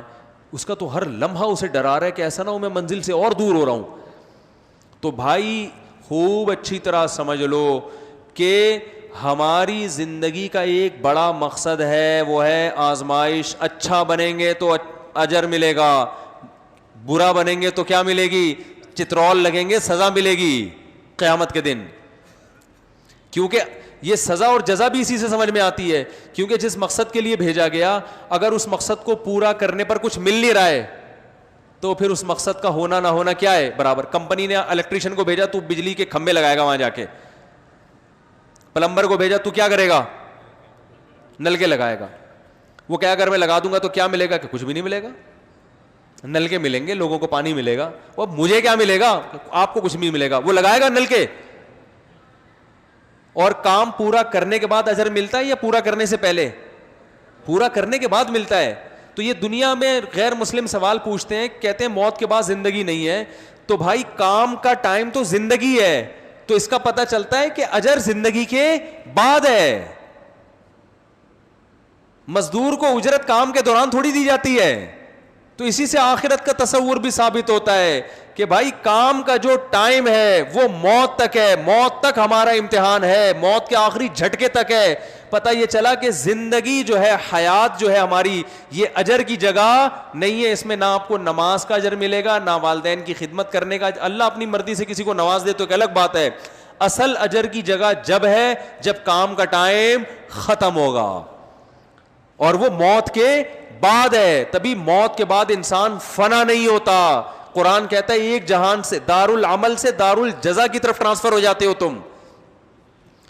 تو قرآن کی جو باتیں ہیں میرے بھائی وہ فطرت کو اپیل کرتی ہیں, اور قرآن کے علاوہ جو آپ کو غیر مسلم جس راستے کی طرف, اور لبرل لوگ اور دنیا دار جس راستے کی طرف لے کر جا رہے ہیں, وہ پہلی نظر میں تو بڑی اچھی ہیں, لیکن وہ دعوے اندر سے کھوکھلے ہیں. وہ آپ کو تباہی اور بربادی کی طرف لے کے جا رہے ہیں. وہ سفر کو مقصود بنا رہے ہیں. سفر کس مقصد کے لیے, اس سے بحث کرنے کے لیے وہ تیار ہے ہی نہیں ہے. تو اب اس آخرت کو سامنے رکھ کے آپ کو فیصلہ کرنا پڑے گا کہ مقصد کیا ہے اور ضرورت کیا ہے. ضرورت کی ڈیفینیشن یہ ہے, علامت یہ ہے کہ اسے مقصد پہ قربان کیا جاتا ہے, اور مقصد کی ڈیفینیشن یہ ہے کہ اسے ضرورت پہ قربان نہیں کیا جاتا. آپ نے پشاور جانا ہے, پھر آپ کہیں گے پشاور کیا لگا کے رکھا ہے, وہ ملتان کی مثال دے دو.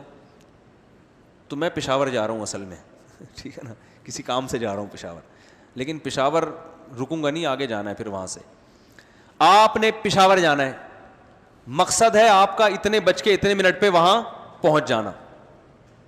ذریعہ مقصد کیا ہے؟ جہاز میں جا سکتے ہیں, ٹرین میں جا سکتے ہیں, بس میں جا سکتے ہیں. پھر جہاز میں پی آئی اے کے فضائل آپ نے سن لیے, پتہ نہیں جائیں گے کہ نہیں جائیں گے. پی آئی اے میں بھی جا سکتے ہیں, ایئر بلو میں بھی جا سکتے ہیں. تو پتہ یہ چلا کہ جی آپ کو شوق ہے جہاز میں جانے کا, لیکن کوئی فلائٹ پی آئی اے جا نہیں رہی ہے, کوئٹہ جا رہی ہے.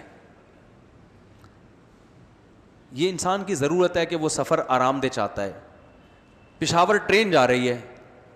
اب آپ آرائش کی خاطر, عیش و عشرت کی خاطر آپ اس بیس پہ جہاز میں سفر کر لو گے کہ یہ چونکہ جہاز کا سفر اچھا ہوتا ہے, مزہ بہت آ رہا ہے, تو لہذا میں ٹینشن کیوں اٹھاؤں ٹرین کی یا بس کی, میں جہاز میں جاؤں گا. اس سے بڑا دنیا میں کوئی بیوقوف ہوگا؟ ارے بھائی یہ تو ایک انسان کی ضرورت ہے کہ اچھا سفر کیا گزرے, اچھا گزرے. لیکن اگر اچھے سفر کی وجہ سے آپ کی منزل ہی چینج ہو رہی ہے, جانا وہاں ہے پہنچ وہاں رہا ہے, ٹھیک ہے نا, تو پھر اس ضرورت کو قربان کیا جائے گا. بلکہ بس میں لٹک کے بھی جانا پڑے نا, کوئی اور آپشن نہ ہو. آدمی کہتا ہے بھائی وہاں پہنچنا تو ہر قیمت پہ ہے, لٹک کے جاؤ, بس کی چھت پہ بیٹھ کے جاؤ, کسی بھی طرح جاؤ, تو ساری ضرورتیں اپنی اور آرائشیں قربان کر دے گا. تو بھائی جس کی سمجھ میں آخرت آتی ہے وہ اپنی گاڑی قربان کر دے گا, بحریہ ٹاؤن کے بنگلے قربان کر دے گا. وہ دیکھو مجھے سیالکوٹ میں ایک تاجر ملے, اللہ ان کی عمر میں برکت دے, بڑا پیارا واقعہ سنایا انہوں نے کہا میں اپنے والدین کے, ہم لوگ بہت سارے بیٹے تھے, تو میرے جتنے بھائی وہ سارے امریکہ چلے گئے, میں اکیلا رہ گیا پاکستان میں, اور سارے کھاتے پیتے. اب کہہ رہے ہیں مجھے بھی خیال, مجھے بھائی بلا رہے تھے امریکہ آ جا, یہاں بزنس ہے, کاروبار ہے, وغیرہ وغیرہ نا, جاب بھی بہت اچھی ہوتی ہے. 20-22 سال کے نوجوان کو کتنا شوق ہوتا ہے امریکہ جانے کا. کہہ رہے ہیں مجھے یہ خیال ہوا کہ یار میری والدہ یہاں کیا ہو جائیں گی اکیلی, کوئی بیٹا بھی والدہ کے ساتھ نہیں ہے. اب کہہ رہے ہیں مجھے سب کہنے لگے یار اماں کا وہاں سے پیسے بھیج دینا, کچھ بھی کر لینا, لیکن یہ کہ ابھی چلے جاؤ یار, تمہاری تو زندگی بن جائے گی, تم کیا اماں لگا کے رکھی ہوئی ہے. کہہ رہے میں جماعت میں نکلا تو حضرت مولانا طارق جمیل صاحب اس وقت زیادہ مشہور بھی نہیں تھے, پرانا قصہ ہے ان کا.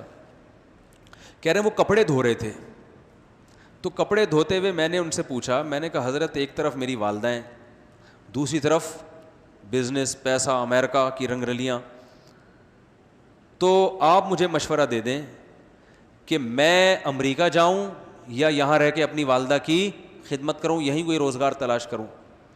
تو کہتا ہے انہوں نے مجھے خود اپنا واقعہ سنا ہے. کہہ رہے ہیں کپڑے دھوتے دھوتے نا میری طرف ایک نظر اٹھا کے, ان کی سرائیکی زبان ہے نا, سرائیکی ہے پتہ نہیں پنجابی حضرت کی, تو اس زبان میں مجھ سے کہا کہ ادھر کوئی اور اللہ ہے جو ادھر تجھے رزق دے گا, یعنی پاکستان میں رزق دینے والا اللہ کوئی اور ہے اور وہاں رزق دینے والا اللہ. او بھائی تو اللہ کی خاطر جب ماں کی خدمت میں ہے تو جو اللہ تجھے وہاں کھلا سکتا ہے یہاں کیوں نہیں کھلائے گا. اب دیکھو مقصد چونکہ آخرت تھا نا, تبلیغ میں سہ روزے لگانے کی برکت سے اتنا تو سمجھ میں آ گیا کہ مقصد پیسہ کمانا نہیں ہے, اب مقصد آخرت ہے, اور آخرت کہہ رہی ہے کہ اماں کی کو اکیلا چھوڑ کر مت جاؤ. تو انہوں نے, قرآن کیا کہتا ہے کہ آثر الحیات الدنیا, جب آخرت اور دنیا کا ٹکراؤ ہوگا نا تو جو دنیا کو ترجیح دے گا اس کا ٹھکانہ جہنم میں, جو آخرت کو ترجیح دے گا اس کا ٹھکانہ جنت ہے. قرآن نے یہ نہیں کہا جو دنیا کو چھوڑ دے وہ جنت میں جائے گا, یا جو ہے وہ, بس قرآن کہہ رہا ہے جہاں دنیا اور آخرت میں ٹکراؤ ہوگا.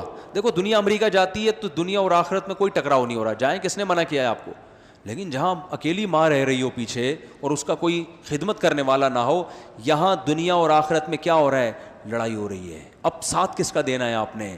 تو یہاں آپ کا مقصد اگر آخرت ہے تو آپ دنیا پہ لات مار دو گے اور آپ کہو گے بھائی وہ یہ یہاں عیاشی تو پیسہ تو قارون سے زیادہ میں کما نہیں سکتا, زیادہ سے زیادہ یہ ہوگا نا امریکہ جا کے قارون جیسے خزانے آ جائیں گے میرے پاس, تو کیا ہوگا پھر, مریں گے تو مقصد میں کیا ہو جائیں گے, ناکام. تو انہوں نے کہتے ہیں حضرت مولانا نے مجھے اتنی سی بات کہی کہ بھائی وہاں کا اللہ کوئی اور ہے اور یہاں کا کوئی اور ہے, تو چلا جا, اگر وہی اللہ یہاں بھی رزق دے سکتا ہے وہاں بھی تو پھر یہیں رہو. کہہ رہے بس, میں نے کہا ٹھیک ہے. یہ ہمت کرنا کم عمری میں آسان کام نہیں ہوتا. تو میں نے ان کی فیکٹری دیکھی ماشاء اللہ, ان کو جو اللہ نے نوازا ہے پاکستان میں, سب بہن بھائیوں سے کئی گنا زیادہ نوازا ہے. کتنا نوازا ہے میں بیان کروں گا تو وہ نواز شریف نہ کہیں, نوازا سے نواز شریف کہیں ناراض نہ ہو جائے کہ یار یہ کیا. تو اتنا اللہ نے نوازا ہے کہ اگر وہ ناراض نہ ہوتے تو میں بتا دیتا. وہ ظاہر ہے کوئی نہیں پسند کرتا نا کہ میرے بارے میں بتایا جائے کہ اتنا کمایا اپنا بزنس, اتنا اللہ نے برکت دی. تو یہ تو اللہ نے دنیا میں دے دیا نا کہ بھائی تم نے مقصد کے لیے ضرورت کو قربان کر دیا تو میں نے مقصد بھی پورا کر دیا, یعنی ضرورت بھی پوری کر دی. اور آخرت اس سے کیا ہے, آخرت کا اجر تو ماں کی خدمت میں, تو آخرت میں جو اللہ نے رکھا ہے وہ تو ہم سوچ بھی نہیں سکتے. تو بھائی یہی لائف اسٹائل اللہ ہم سے چاہتا ہے. تو یہ باتیں بتانے کے لیے پیغمبر آتے ہیں, پیغمبروں کے علاوہ کوئی اور یہ باتیں نہیں بتاتا. اور پیغمبروں کے جانے کے بعد علماء یہ باتیں بتاتے ہیں جو پیغمبروں کے وارث ہیں. تو اب آپ کو اس آیت کا مطلب سمجھ میں آیا ہوگا کہ موسیٰ علیہ السلام بنی اسرائیل سے کہہ رہے ہیں کہ اللہ نے تم پر سب سے بڑا احسان کیا, تم میں پیغمبر بھیجے, دوسری قوموں میں نہیں بھیجے. کیا مطلب, تمہیں پرپز آف لائف پتا ہے, دوسری قوموں کو پیدا ہونے کا مقصد نہیں پتا.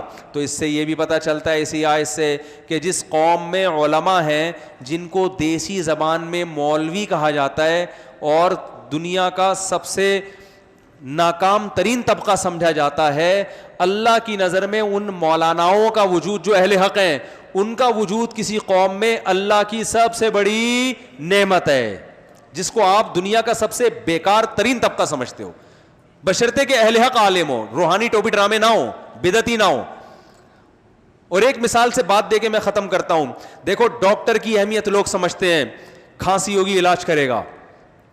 حکیم کی اہمیت سمجھتے ہیں کہ چورن چٹنیاں دے کے معدہ کیا کر دے گا, آپ کا صحیح کر دے گا. پلمبر کی اہمیت سمجھتے ہیں, نل کا خراب ہو جائے گا تو پلمبر آ کے کیا کر دے گا, ٹھیک کر دے گا. مولانا کو لوگ سمجھتے ہیں کس کام کا ہے, نہ یہ پنکھا ٹھیک کر سکتا ہے.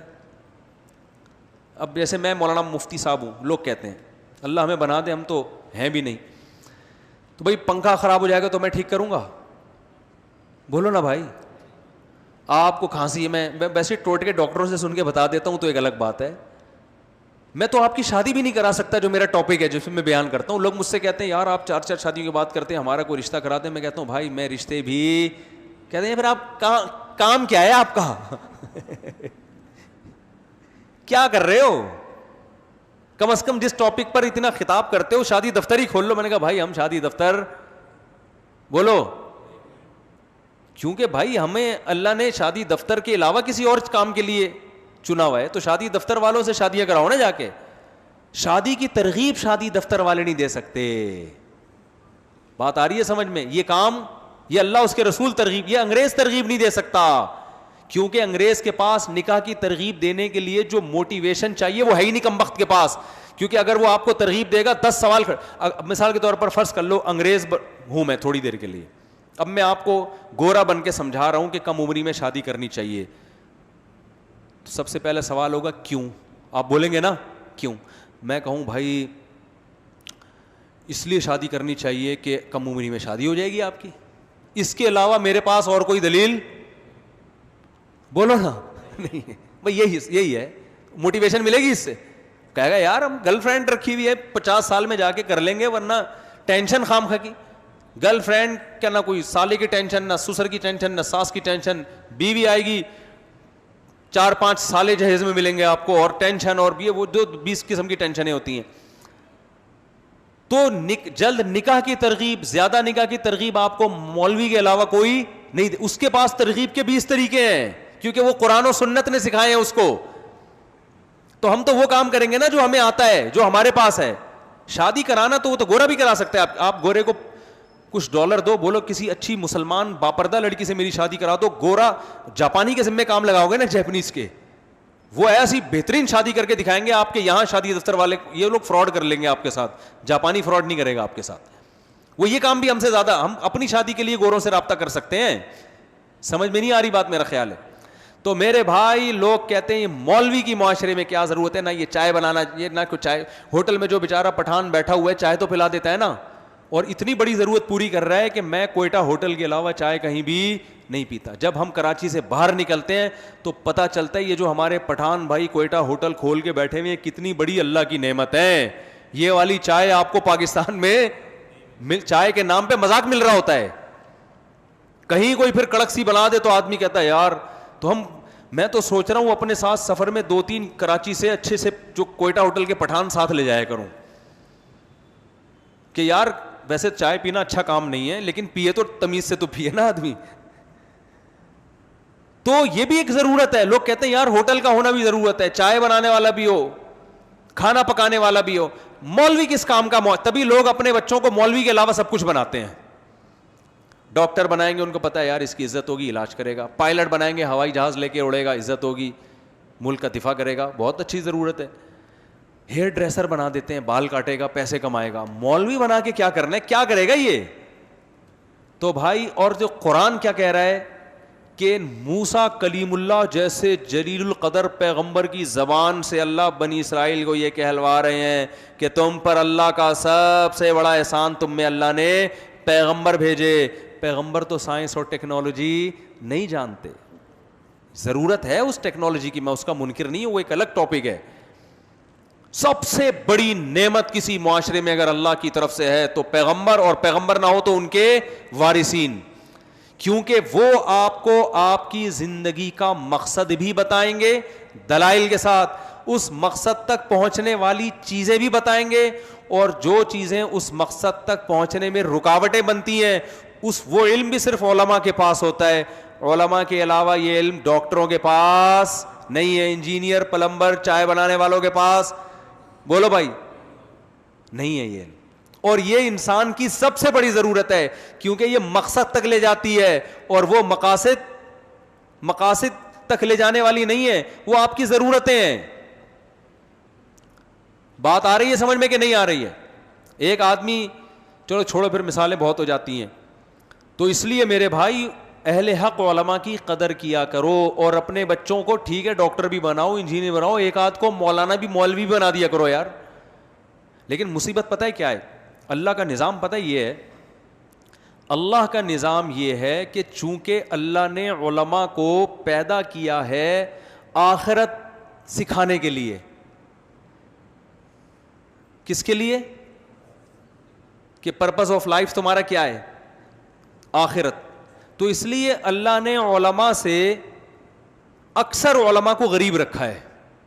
حکیم الامہ مولانا شریف تھانوی رحمہ اللہ تعالیٰ نے فرمایا کہ لوگ مولوی پہ اعتراض کرتے ہیں یہ بیچارے پھٹے پرانے کپڑے, ان کے پاس ہوتا ہی نہیں ہے کچھ. تو ڈاکٹروں کے پاس پیسہ ہے, انجینئروں کے پاس پیسہ ہے, تنخواہیں دیکھو مدرسے میں استاذوں کی تنخواہ 8-9 ہزار روپے تنخواہیں مدرسے میں ملتی ہیں استاذوں کو, گھر بھی کرائے پہ ملتے ہیں, ریٹائرمنٹ پہ ایک دھیلا بھی نہیں ملتا.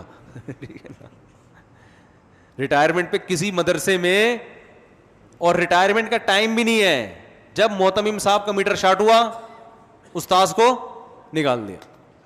کچھ کوئی یہ درس نظامی کا سرٹیفکیٹ زاولک نے کچھ ایم اے کے برابر قرار دیا تھا, صرف لکھنے کی حد تک ہے, ورنہ یہ درس نظامی کا سرٹیفکیٹ لے جاؤ, کہیں چپڑاسی کی جاب بھی آپ کو بولو نا نہیں ملے گی, رشتہ نہیں دے گا کوئی. آپ شادی کرنے جاؤ ذرا, آپ بولو بھائی میں آپ کی بیٹی سے شادی کرنا چاہتا ہوں, وہ کہ آپ کے پاس کیا کیا سندیں ہیں؟ آپ نے کہا میرے پاس پیغمبر کے وارث ہونے کی سند. آپ خوش ہو گئے نا, میرے پاس تو سب سے پاورفل سند ہے. آپ پیغمبر کے وارث ہونے کی سند, جی وفاق المدارس کی سند ہے.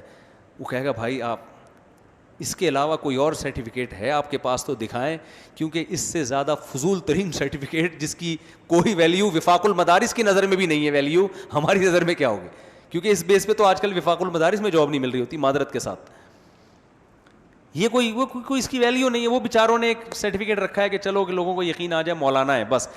وفاق المدارس کی نظر میں بھی اس سرٹیفکیٹ کی اتنی ویلیو ہے کہ آپ اگر کسی کو یقین نہ آ رہا ہو کہ آپ مولانا ہے کہ نہیں, تو پرچہ دکھا دیں, ہم آپ کو سند دے رہے ہیں کہ آپ نے درس نظامی کمپلیٹ کر لیا, بس. اس سے زیادہ ان کو بھی پتا ہے کہ کوئی ویلیو بولو نا بھائی نہیں ہے. تو چونکہ اس کی وجہ یہ ہے کہ حکیم الامہ حضرت مولانا اشرف علی تھانوی رحمہ اللہ تعالی فرماتے ہیں اللہ کی حکمت اور منشا نے اس بات کا تقاضا کیا کہ پیغمبروں میں بھی زیادہ غریب رکھے ہیں, مالدار بہت کم گزرے. مالدار تھے داؤد علیہ السلام, 2-4 اور ہوں گے, باقی 99.9% پیغمبر کیا تھے؟ غریب مسکین. ہمارے نبی تو سید الانبیاء تھے, اور آپ سے زیادہ مسکین دنیا میں کوئی پیدا ہوا ہی نہیں ہے. 40 دن گھر میں چولہا ہی نہیں جل رہا, گھر میں آ کے یہ نہیں پوچھتے تھے کیا پکا ہے, گھر میں آ کے پوچھتے تھے کچھ ہے یا نہیں ہے. ہم تو آگے پوچھتے ہیں کیا پکا ہوا ہے, میں پتا پکا ہوا تو ہے, پتہ نہیں ہماری مرضی کا ہے کہ نہیں ہے. پیغمبر گھر میں آ کے پوچھ رہے ہیں کہ کچھ کھانے کو ہے یا نہیں ہے. امی عائشہ فرماتی کچھ بھی نہیں ہے, تو پیغمبر کو غصہ نہیں آتا تھا, اس لیے کہ ہم نے کچھ دیا ہے ہی نہیں. ٹھیک ہے نا, راشن ڈلوایا ہی نہیں ہے, تو اس گھر میں زوجہ نے یہی کہنا ہے نا کہ کچھ نہیں ہے, تو کوئی غصہ نہیں آتا تھا آپ صلی اللہ علیہ وسلم کو. اور آپ کی زوجہ کو بھی غصہ نہیں آتا تھا کہ پیغمبر نے راشن نہیں ڈلوایا, تو اپنی ہم بھی بھوکے ہیں, خود بھی آپ صلی اللہ علیہ وسلم کو بھوک لگ رہی, ہمیں بھی. تو آپ کی زوجہ کو بھی غصہ اس لیے نہیں آیا کہ نبی صلی اللہ علیہ وسلم پہلے بتا چکے تھے بھائی اسی غربت میں میرے ساتھ رہنا ہے تو رہو, کیونکہ میں پیغمبر ہوں, تو پیغمبر کی زوجہ ہو, اور اگر دولت چاہیے پیسہ چاہیے فتعالینا, قرآن کی باقاعدہ آیتیں نازل ہوئی, فتعالینا امتعکن واسرحکن سراحا جمیلا, آؤ میں تمہیں طلاق دیتا ہوں, کہیں اور شادی کرو, یہاں ایسے ہی رہنا پڑے گا. تو جب نبی گھر میں, ہم جب گھر میں آئے, گھر میں پوچھے کیا پکائے, بیگم کہیں کریلے پکے ہیں, اس پہ میٹر شارٹ ہو جائے گا, حالانکہ پکائے ہوئے ہیں. اور اگر یہ کہ کچھ نہیں پکا, پھر تو بلڈ پریشر کہاں پہنچتا ہے نا. تو نبی کو غصہ نہیں آتا تھا کیونکہ بھائی کچھ ہے ہی نہیں گھر میں. تو آپ پوچھتے تھے کچھ ہے, فرمایا نہیں ہے, فرمایا چلو پھر ہم نے روزے کی نیت کر لی. جب شام تک بھوکا ہی رہنا ہے تو روزے کا ثواب کیوں ضائع کریں بھائی, نیت کر کے کیا کر لیتے تھے, روزہ رکھا کرتے. بہت سے روزے نبی نے اس لیے رکھے ہیں کہ کھانے کو کچھ ویسا ہی نہیں ہے, تو نیت کر کے ثواب کیوں ضائع کرے بھائی, نیت نہ کر کے. تو کسی کو اللہ نے دے دیا. تو اسی طرح حکیم الامہ نے لکھا ہے کہ علماء کی اکثریت اللہ نے کیا بنائی ہے, ہمیشہ سے غریب. تو علماء کی غربت کو دیکھ کر ان پہ ترس مت کھایا کرو, اس لیے کہ جب ان کا وجود آپ کے اندر اللہ کی سب سے بڑی نعمت ہے, تو یہ خود کتنی بڑی نعمت ہوں گے. آپ کہہ سکتے ہو ہم تو ویسے بھی ترس نہیں کھاتے, کیونکہ اسٹائل سے لوگوں کو یہی لگتا ہے کہ غریب علماء کو دیکھ کے ویسے بھی ترس. بولو نا بھائی, اگر ترس آ رہا ہوتا تو پیسے دے دیتے نا ان کو. کیا خیال, مجھے نہ دے, میں غریب نہیں ہوں. تو کچھ علماء ہوتے ہیں جن کو اللہ نے بہت پیسہ دیا, لیکن وہ جیسے پیغمبروں میں دولت والے پیغمبروں کا ریشو بہت کم ہے, ایسے ہی اہل حق علماء میں مالدار علماء کا ریشو بہت کم ہے. وہ بھی صحیح ہوتے ہیں لیکن بہت کم رکھا ہے اللہ نے, تاکہ ایسا نہ ہو کہ غربت ایک چھاپ بن جائے ان کے لیے. لیکن علماء اکثر کیا ہوں گے, غریب. اب آپ جو اپنے بچوں کو عالم نہیں بناتے, اسی لیے نہیں بناتے, آپ کو پتہ ہے غریب کا غریب ہی رہے گا قیامت تک, اسی وجہ سے نہیں بناتے نا. تو بھائی دیکھو غریب رہے گا, لیکن اللہ کی نظر میں اس سے اونچا مقام کسی کا نہیں, کیونکہ اس کے پاس جو گر ہے, جو فن ہے, وہ جاپان کے سائنسدانوں کے پاس بھی وہ فن اور وہ گر نہیں ہے. ہم جب مدرسے میں آئے تھے, میں تو اللہ کا شکر ہے میری مالی حالت بہت اچھی ہے, لیکن جب میں مدرسے میں آیا تھا تو ہمارے سامنے کوئی فیوچر نہیں تھا. مجھے تو یہ پتا تھا کہ میں بائک بھی نہیں خرید سکتا, وہ تو میں نے گاڑی بھی لے لی اللہ کے فضل سے, لیکن جو فیوچر تھا ہمارا وہ تو بڑا دنیا کے لحاظ سے تاریک تھا. ہم جب آئے تھے تو ہمیں سب سے پہلے تانے ملتے تھے کہ کھاؤ گے کہاں سے, تو ہمارے حضرت سے ہم پوچھتے تھے, حضرت لوگ پوچھتے ہیں کھاؤ گے کہاں سے, حضرت فرمائے بولے منہ سے کھاؤں گا, بس وہ ٹہلانے کے لیے, ٹرکھانے کے لیے. پھر حضرت فرمائے چھوڑ دو یہ فکر, چھوڑ دو کھانے پینے کی, اللہ تعالیٰ جو ضرورتیں وہ پوری کر دے گا. اور پھر ہم جب مدرسے سے فارغ ہوئے تو 4000 میرا وظیفہ پہلی تنخواہ تھی, وہ بھی مجھے توقع نہیں تھی, اور وہ تنخواہ میری 4000 تھی 2001 میں. تو میں سمجھتا تھا میں بحریہ ٹاؤن کا کیا بن گیا ہوں مالک, کیونکہ ہمیں تو اس کی بھی توقع نہیں تھی, کشتیاں ہی جلا کے آئے ہیں, تو اب 4000 بھی مل رہے ہیں تو بڑی بات ہے بھائی.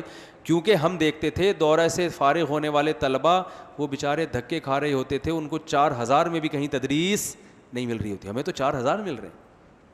بات نہیں آ رہی میرے خیال ہے سمجھ میں. اب ایسا نہ ہو آپ مجھے زکوٰۃ دینا شروع کر دیں, اس وقت تھے اب نہیں, اب تو اللہ کا دیا بہت کچھ ہے الحمدللہ. آپ کہہ رہے ہیں پھر بتا کیوں نہیں رہے کیا ہے, تو میں نہیں بتاؤں گا. حلال ہے, حرام نہیں ہے, اور ہدیوں کا نہیں ہے. لوگ کہتے ہیں اچھا وہ لوگوں نے ہدیے ودیے دے دیے ہوں گے, ایسا بھی نہیں ہے. ہدیے دیتے ہیں لوگ, لیکن اتنا ایسا نہیں ہوتا کہ گھر چلنا شروع ہو جائیں ہدیوں سے. گھر کے لیے تو پراپر آمدن چاہیے نا, تو وہ ہے وہ کیا ہے, چھوڑو آپ نے کیا کرنا ہے, آپ تجسس لگا بھائی کیا ہے. تو خیر آپ کو کیا بھائی ہماری ذاتی زندگی سے, لیکن اپنا ہے الحمدللہ. اچھا خیر, تو میں یس کر رہا تھا, دیکھو غیب سے اللہ رزق کا انتظام پیدا کرتا ہے, تو اپنے بچوں میں سے کسی ایک کو عالم بھی بنا دیا کرو, مولوی بھی بناؤ, اور اس کو سکھا دو بیٹا تو دنیا کے لیے نہیں ہے, وقف ہے آخرت کے لیے. اور پھر رزق دروازے توڑ کے آئے گا, میں بتا رہا ہوں آپ کو, ایسا آئے گا کہ بھاگو گے اور رزق پیچھا کرے گا. سمجھ رہے ہو نا, رزق پیچھا کرے گا, بھاگو گے, ایسا اللہ رزق دے گا. کیونکہ جو مشن تھا نا, دیکھو کمپنی دیکھتی ہے جو بندہ کام کا ہے اس کو کمپنی چھوڑتی ہے. ارے یار کمپنی, دیکھو میں ایک واقعہ سنا کے بات ختم کرتا ہوں, کیا کریں واقعے کے بغیر کھوپڑی میں بات بیٹھتی نہیں. ہمارے ایک دوست تھے دبئی میں جاب ملی ان کو, انٹرویو میں ناکام کر دیا ان کو, حالانکہ بہت ایجوکیٹڈ آدمی اور اس کمپنی کے لحاظ سے انتہائی سوٹیبل. جاب اس لیے مسترد کر دیا کہ ان کی داڑھی تھی, کیونکہ پاکستانی کو بٹھایا ہوا تھا گورے نے کمپنی میں نا انٹرویو لینے کے لیے, اس نے داڑھی دیکھ کے بھائی یہ مولانا ٹائپ کے لوگ نہیں چلیں گے. کہیں گورے کا وزٹ ہوا جو کمپنی کا اونر تھا, اس نے جب ان کے ڈاکومنٹ دیکھے اس نے بولا یار یہ بندہ تو بڑا قابل ہے, تو اس کو تم نے فیل کیوں کیا. انہوں نے کہا سر یہ ذرا ملا ٹائپ کا آدمی ہے, داڑھی واڑی ہے اس کی. تو گورے نے کہا مجھے اس کی داڑھی میں کوئی بم رکھ کے تھوڑی آئے گا, وہ مجھے کیا نماز پڑھے روزہ رکھے, داڑھی ہے, ہندو ہے, قادیانی ہے, عیسائی ہے, مجھے کمپنی کے لیے جو میرے کمپنی میں جس ڈیزائن کا آدمی چاہیے اس سے بہتر آدمی مجھے نہیں ملے گا. گورے نے اس بندے کو کال کی, اس کو اسپیشل ٹکٹ دے کے بلایا اور انٹرویو اس سے خود لیا. اتنی ترقی دی کہ وہ اس بندے نے مجھے خود بتایا کہ تھوڑے دنوں میں انٹرویو لے رہا ہوں جاب کے لیے لوگوں کا, وہاں بیٹھ کے. نہیں آ رہی بات. تو عقل مند آدمی یہ دیکھتا ہے کہ جس مقصد کے لیے اس کو بھیجا یہ پورا کر رہا ہے, تو اس کی ضرورتیں میرے کمپنی یہ جب خیال کرتی ہے تو اللہ نہیں کرے گا خیال. اللہ کو پتا ہے پیغمبروں کا دروازہ کیا ہو گیا بند, اب علماء ہی ہیں جو پیغمبروں کے کام کو سنبھالیں گے. تو اللہ دیکھتے ہیں جو مولوی اللہ کے کام میں لگ گیا ہے, تو پھر اللہ کہتے ہیں اب 4 شادیاں بھی میں کراؤں گا تیری.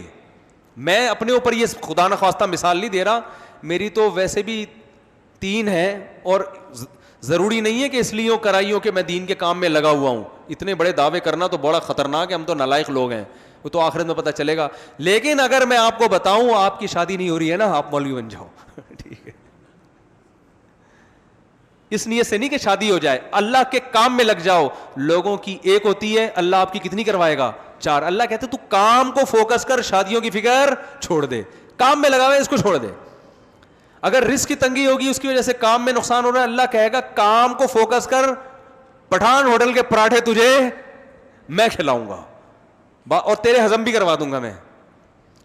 تو میرے بھائی جب کمپنی اس کا خیال کرتی ہے کہ جو بندہ اس کے مقصد میں لگا ہوا ہے, کمپنی کہتی ہے اس بندے کو نہیں چھوڑنا, ہم نے اس کی ساری ضرورتیں پوری کریں تاکہ کام کو فوکس کرے. تو مولوی کو اللہ کیسے چھوڑ سکتے ہیں یار کہ وہ کام میں اللہ کے لگا ہوا ہے, اور اللہ کہے یار تجھے, اللہ کہے کہ تو کام میں لگ رہا ہے, تیری ضرورتیں کون پوری کرے گا؟ تجھے شادی کی ضرورت ہے وہ میں پوری کروں گا, تجھے کھانے کی ضرورت ہے وہ میں پوری کروں گا, تجھے گاڑی چاہیے وہ میں پوری کروں گا, تو کام میں لگے. تو کام میں لگ جاؤ. اور میں نے دیکھا ہے جو علماء کام میں لگے ہیں ان کے لیے گاڑی بنگلہ ان کی ویلیو مٹی کے برابر نہیں ہوتی, سمجھ رہے ہیں نا, ان کی کوئی ویلیو نہیں ہوتی. ان کو ایسا اللہ نے ویژن دیا ہوتا ہے, اتنی بلند سوچ دی ہوتی ہے, یہ چیزیں ان کے دائم ہے. یہ جو علماء لینڈ کروزر میں اور بڑی بڑی گاڑیوں میں گھوم رہے ہیں نا, لوگ کہتے ہیں بڑی عیاشی, ان کے لیے اس لینڈ کروزر کی کوئی ویلیو نہیں ہے. اس کی سب سے بڑی دلیل ہے ان کی لینڈ کروزر چھن جائے نا, ان کو کوئی رونا نہیں آتا, کچھ غم نہیں ہوتا ان کو. دیکھو آپ کے دل میں کس چیز کی کتنی محبت ہے, اس سے نہیں پتہ چلتا کہ آپ اس کو استعمال کر رہے ہو, اس سے پتہ چلتا ہے کہ جب چھن جاتی ہے تو غم کتنا ہوتا ہے. علماء کے پاس گاڑیاں بھی ہو سکتی ہیں, بنگلے بھی ہو سکتے ہیں, لگژری لائف اسٹائل بھی ہو سکتا ہے, مگر اس اسٹائل سے انہیں عشق نہیں ہوتا. ان سے اگر یہ چیزیں چھن جائیں تو انہیں وہ غم نہیں ہوتا جو دنیا دار کو ہوتا ہے. اس سے پتہ چلتا ہے کہ علماء یہ چیزیں استعمال تو کرتے ہیں مگر ان چیزوں کو دل میں جگہ نہیں دیتے. تو اللہ کا ہر مسلمان سے یہ مطالبہ ہے کہ چیزیں استعمال کرو, ان سے محبت مت کرو, یہ مقصد نہیں ہے. اب بھی بات سمجھ میں نہیں آئی تو بھائی پھر رینجرز, پولیس اور حکومت امریکہ کوئی بھی دنیا کی طاقت نہیں سمجھا سکتی. پھر مرنے کے بعد سمجھ میں آئے گا. ان کا انتقال ہوا نا, جنہوں نے یہ کہا تھا کہ میں نہیں بتاؤں گا, ٹھیک ہے نا, تو لوگوں نے کہا کہ اب تو آپ کو بتانا پڑے گا, ٹھیک ہے نا. اور یہ ہے کہ میں خدا نخواستہ کسی کا مذاق نہیں اڑا رہا, کسی کے دنیا سے جانے کے بعد تو ویسے بھی اس کا مذاق نہیں اڑانا چاہیے. میں ایک مثال دے رہا ہوں کہ مرنے کے بعد سمجھ میں آ جائے گا. تو اللہ کرے میری بھی دنیا میں سمجھ میں آ جائے. میں جو باتیں آپ سے کہہ رہا ہوں میں سب سے پہلے خود اس کا محتاج ہوں. بات کرنا الگ چیز ہوتی ہے, بات تو کرنا آسان ہے, میں بھی کر رہا ہوں. دیکھو سگریٹ کے فضائل ہر سگریٹ کے ڈبے پہ لکھا ہوتا ہے, سگریٹ پینا صحت کے لیے نقصان دہ, ہر ڈاکٹر کہہ رہا ہوتا ہے لیکن خود بھی پی رہا ہوتا ہے. تو یہ نہیں کہ میں ممبر پہ بیٹھ کے اتنی باتیں کر رہا ہوں تو پتہ نہیں میں کتنا نیک ہوں گا. بھائی میں ساری باتیں اس لیے کر رہا ہوں کہ بات تو بہرحال درست ہے, چاہے میں خود بھی عمل کروں یا نہیں کروں تو اللہ مجھے بھی عمل کی توفیق عطا فرما دے, اس لیے کر رہا ہوں میں, اور ہم سب کو توفیق عطا فرما دے. اور اللہ تعالی ہمیں مقصد حیات کو سمجھنے کی توفیق عطا فرما دے. سبحانک اللہم و بحمدک نشہد ان لا الہ الا انت نستغفرک و نتوب الیک. بیان بہت لمبا ہو گیا, مسائل نہیں ہو سکتے اس دفعہ.